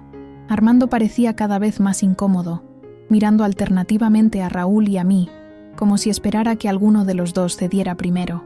Ahora, continuó Fernanda, permítanme presentar nuestra contrapropuesta. La señora Ramírez está dispuesta a considerar un acuerdo extrajudicial bajo las siguientes condiciones. Primero, que se reconozca formalmente su copropiedad sobre el inmueble, modificando las escrituras para incluir su nombre. Segundo, que cualquier decisión futura sobre la propiedad requiera su consentimiento expreso. Tercero, que se establezca un fideicomiso. Sí, pero para garantizar que la propiedad se mantenga dentro de la familia ampliada, incluyendo a todos los nietos, presentes y futuros, sin distinción. La cara de Mariana cambió completamente al escuchar esta última condición. Era evidente que la idea de compartir la herencia con posibles futuros nietos, quizás de otras parejas de Alejandro, si llegaran a separarse, le resultaba inaceptable. Eso es ridículo, espetó. La casa debe pasar íntegramente a nuestros hijos, Emiliano y Sofía. No vamos a diluir su herencia con hipotéticos futuros nietos. Esa decisión no te corresponde a ti, Mariana, respondí con calma. La casa es mía tanto como de Armando, y mi deseo es que beneficie a todos mis descendientes por igual. Armando intercambió una mirada con Raúl, quien hizo un gesto sutil pero negativo. Era evidente que no habían anticipado este nivel de resistencia. Coco, dijo Armando con voz que intentaba ser conciliadora, seamos prácticos. La casa está a mi nombre. Legalmente, es mía. Te estoy ofreciendo una solución que te permite quedarte allí, que es lo que querías. ¿Por qué complicar las cosas con fideicomisos y modificaciones de escrituras? Miré a Fernanda, quien asintió levemente. Era el momento. Porque no confío en ti, Armando, respondí con voz clara. No después de descubrir que tienes otra casa en Cuernavaca, una que compartes con Silvia Mondragón, tu compañera y apoyo, como la llamas en tu testamento. El silencio que siguió fue absoluto. Mariana dejó caer su teléfono sobre la mesa. Alejandro me miró con ojos desorbitados. Raúl palideció visiblemente, pero fue la expresión de Armando la que me impactó. Un terror puro, primitivo, como el de un animal acorralado. ¿De qué estás hablando?, balbuceó finalmente. Fernanda abrió su maletín y extrajo un sobre. De él, sacó copias ampliadas de las fotografías que había encontrado. Armando y Silvia frente al chalet, los dos en fiestas, la reunión donde aparecían también Alejandro y Mariana. «Tenemos documentación exhaustiva», dijo Fernanda, colocando las fotografías sobre la mesa. «Estados de cuenta, correspondencia con la inmobiliaria, el testamento recientemente modificado. Todo indica que el señor Vázquez ha estado ocultando bienes durante el matrimonio, lo que constituye fraude patrimonial». Armando parecía haber envejecido 10 años en un minuto. Su mirada iba de las fotografías a mí, incrédulo, como si no pudiera procesar lo que estaba ocurriendo. ¿Cómo obtuviste esto?», preguntó con voz apenas audible. «Eso es irrelevante», respondió Fernanda. «Lo importante es que si llevamos este caso a los tribunales, todo esto saldrá a la luz pública. La doble vida del señor Vázquez, la complicidad de su hijo y nuera. Imagino que ninguno de ustedes desea ese nivel de exposición». Alejandro se había puesto de pie, mirando las fotografías con expresión de absoluta sorpresa. «Papá, ¿qué es esto? ¿Quién es esta mujer?». Así que mi hijo no lo sabía todo, después de todo. Conocía la existencia del chalet, había estado allí, pero aparentemente desconocía la verdadera naturaleza de la relación entre su padre y Silvia. «Siéntate, Alejandro», dijo Mariana con voz tensa. «No es el momento».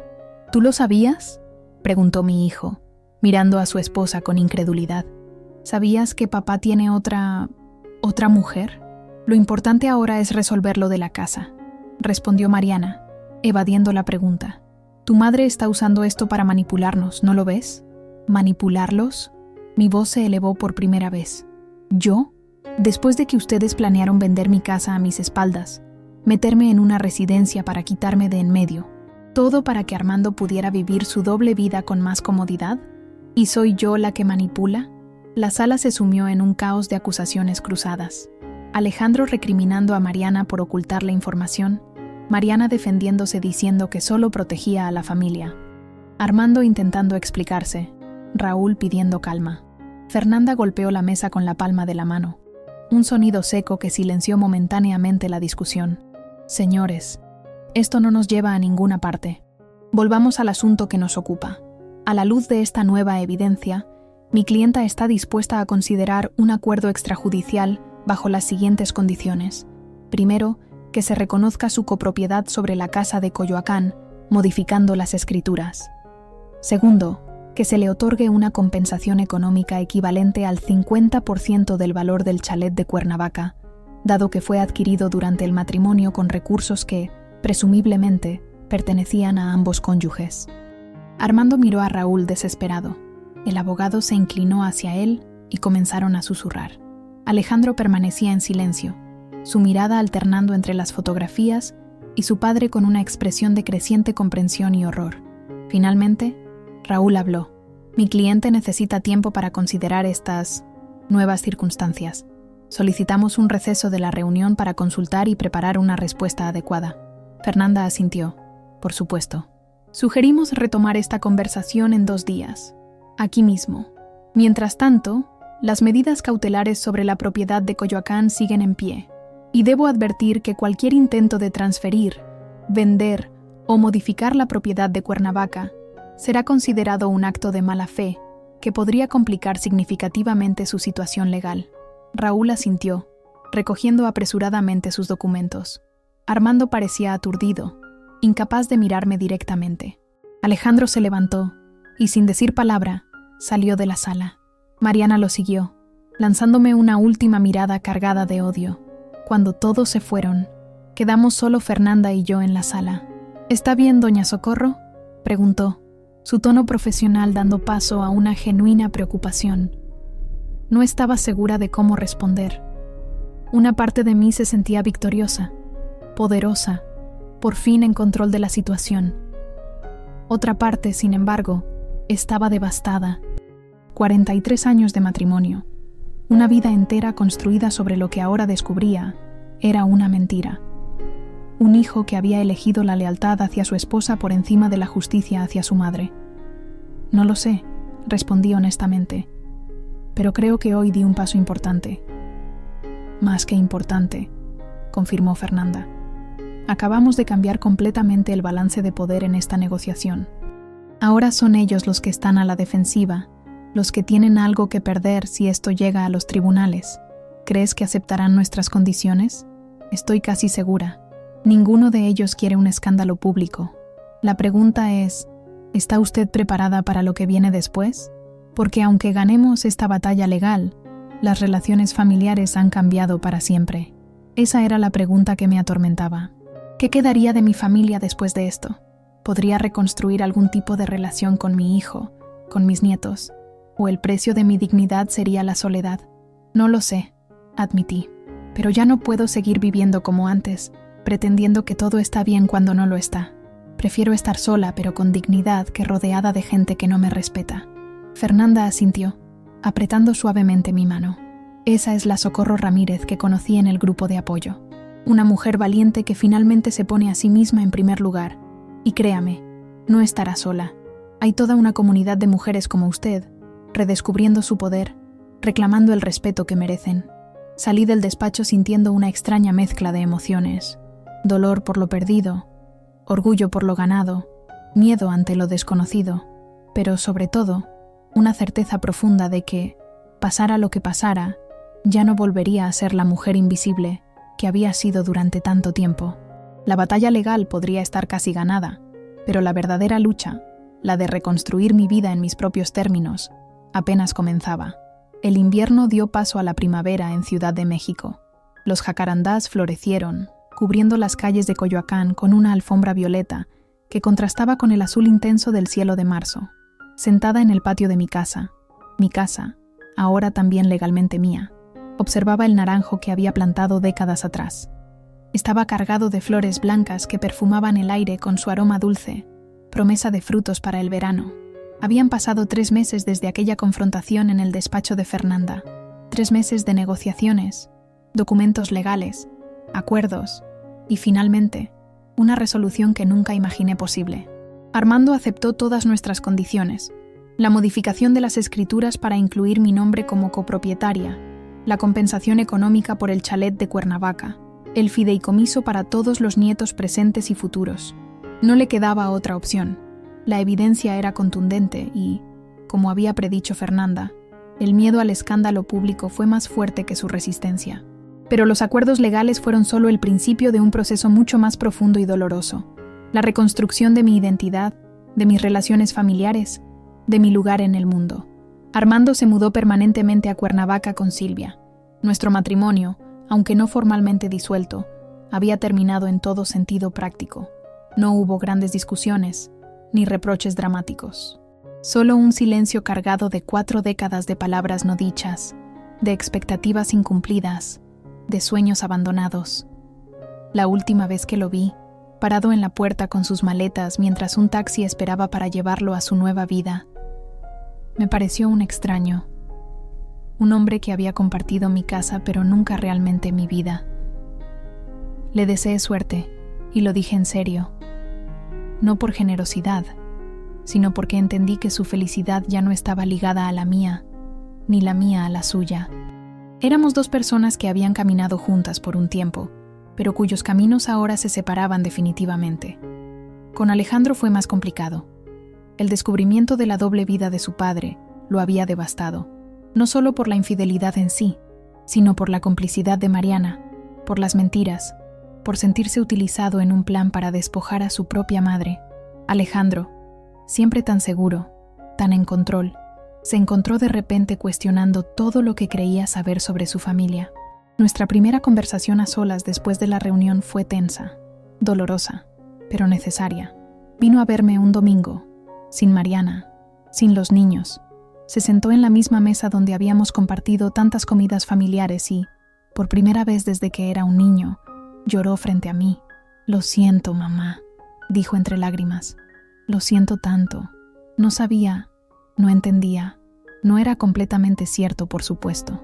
Alejandro había conocido el chalet, había estado allí, pero quizás, como sucede tantas veces, había elegido no ver lo que era demasiado incómodo, demasiado disruptivo para la imagen que tenía de su familia. «Te crié para ser un hombre justo, Alejandro», le dije, sin acusación pero con firmeza, «para defender a los débiles, para hacer lo correcto aunque sea difícil. ¿Cómo pudiste olvidar eso? ¿Cómo pudiste permitir que me trataran así?» No tenía respuestas. solo lágrimas y promesas de ser mejor, de recuperar el tiempo perdido, de reconstruir nuestra relación sobre bases más honestas. Le dije que lo perdonaba, y era verdad, pero también le dije que el perdón no significaba olvido, que la confianza se gana con acciones, no con palabras, que tendríamos que aprender a conocernos de nuevo, como adultos, como iguales. Con Mariana, la situación fue diferente. No hubo reconciliación, ni grandes conversaciones emotivas. Ella seguía siendo la misma, fría, calculadora, centrada en su imagen y su estatus, pero algo había cambiado en el equilibrio de poder entre nosotras. Ya no me veía como a una anciana indefensa a la que podía manipular o ignorar. Me había convertido en alguien a quien respetar, aunque fuera a regañadientes. El verdadero cambio llegó con mis nietos. Emiliano y Sofía comenzaron a visitarme regularmente, primero con Alejandro, luego solos. Descubrieron que la abuela a la que apenas conocían tenía historias fascinantes que contar, habilidades que enseñar, un mundo entero por compartir. Les enseñé a cocinar los platillos tradicionales que su madre nunca les permitía probar. Les conté sobre mis años en Michoacán, sobre cómo era México antes de que ellos nacieran. Les mostré fotografías antiguas, cartas, recuerdos de una época que les parecía tan lejana como los dinosaurios, pero que les ayudaba a entender mejor su propia historia. Y a cambio, ellos me enseñaron sobre sus vidas, la tecnología que usaban, los juegos que les gustaban, la música que escuchaban. Me contaron sobre sus sueños, sus miedos, sus pequeños triunfos diarios. Poco a poco, se convirtieron en parte real de mi vida, y yo de la suya. Pero quizás el cambio más profundo ocurrió dentro de mí misma. La mujer que había dedicado toda su existencia a complacer a los demás, a ser útil, a no molestar, a no ocupar demasiado espacio, había desaparecido. En su lugar había emergido una nueva Socorro Ramírez, una mujer que conocía su valor, que defendía sus derechos, que no temía alzar la voz. Mi casa, que antes me parecía demasiado grande y silenciosa, se llenó de nueva vida. El grupo de apoyo, Mujeres de Plata, comenzó a reunirse aquí 2 veces por semana. Mujeres como yo, con historias similares o completamente diferentes, pero todas en el mismo camino de redescubrimiento personal. Elena, la que me había introducido al grupo, se convirtió en mi mejor amiga. A sus 70 años, viuda y desafiante, me enseñó que nunca es tarde para reinventarse, para descubrir nuevas pasiones, nuevas formas de ser feliz. Con ella y otras mujeres del grupo, formamos un colectivo de artesanas.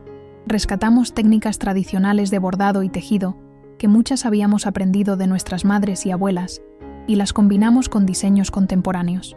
Abrimos un pequeño puesto en el mercado de Coyoacán que pronto comenzó a atraer a turistas y locales por igual. No era solo un pasatiempo o una forma de ganar algún dinero extra. Era una declaración. Nuestras habilidades, nuestros conocimientos, tenían valor. Nosotras teníamos valor. Más allá de nuestro rol como madres, esposas o abuelas, también comencé a estudiar. Me inscribí en un programa para adultos mayores en la UNAM, cumpliendo un sueño que había abandonado décadas atrás cuando quedé embarazada de Alejandro. Historia del arte, literatura latinoamericana, filosofía. Cada clase era una ventana a mundos que siempre me habían fascinado, pero que consideraba fuera de mi alcance. Mis compañeros de clase, muchos de ellos décadas más jóvenes que yo, me miraban con curiosidad al principio, luego con respeto, finalmente con amistad. Para ellos, yo era una fuente de sabiduría, un ejemplo de que nunca es tarde para aprender, para crecer, para cambiar. Y así, casi sin darme cuenta, mi vida se llenó de nuevos colores, nuevas voces, nuevas posibilidades. La soledad que tanto había temido nunca llegó. Al contrario, ahora tenía más compañía, más conexiones auténticas de las que había tenido en años. Esta mañana, mientras observaba el naranjo en flor, recordé las palabras que le había dicho a Alejandro cuando lo plantamos. Este árbol crecerá contigo, sus raíces se harán fuertes en esta tierra, como las tuyas. No podía imaginar entonces cuán proféticas resultarían esas palabras, pero no de la manera que esperaba. El árbol, efectivamente, había echado raíces profundas. Había sobrevivido tormentas, sequías, cambios de estación. Se había hecho más fuerte con cada desafío, más resiliente, más hermoso, como yo. Mi teléfono vibró con un mensaje de Elena. ¿Lista para la clase de yoga? Paso por ti en 10 minutos. Sonreí. A los 63 años, estaba aprendiendo a pararme de cabeza, literal y metafóricamente, a ver el mundo desde nuevos ángulos, a desafiar lo que creía posible. Mientras me preparaba para salir, miré por última vez el naranjo. Una mariposa se había posado sobre una de sus flores, sus alas abriéndose y cerrándose como si probara su libertad recién descubierta. Me pareció un símbolo perfecto de mi propia transformación. La mujer que se doblegaba, que agachaba la cabeza, que vivía para complacer a los demás, había muerto la noche en que Mariana rompió aquel plato en mi mesa y gritó: «Tradición nueva, sin suegras este año». Y de su crisálida había emergido esta nueva Socorro, más sabia, más fuerte, más viva que nunca. El plato se había roto, sí, pero yo no. Al contrario, me había reconstruido, pieza por pieza, en algo más hermoso y resistente de lo que jamás fui. La vida no había terminado con la traición de mi familia, con la ruptura de mi matrimonio, con la pérdida de las ilusiones que habían sostenido mi existencia durante décadas. La vida, en realidad, apenas comenzaba, y yo estaba lista para vivirla plenamente, en mis propios términos, por primera vez.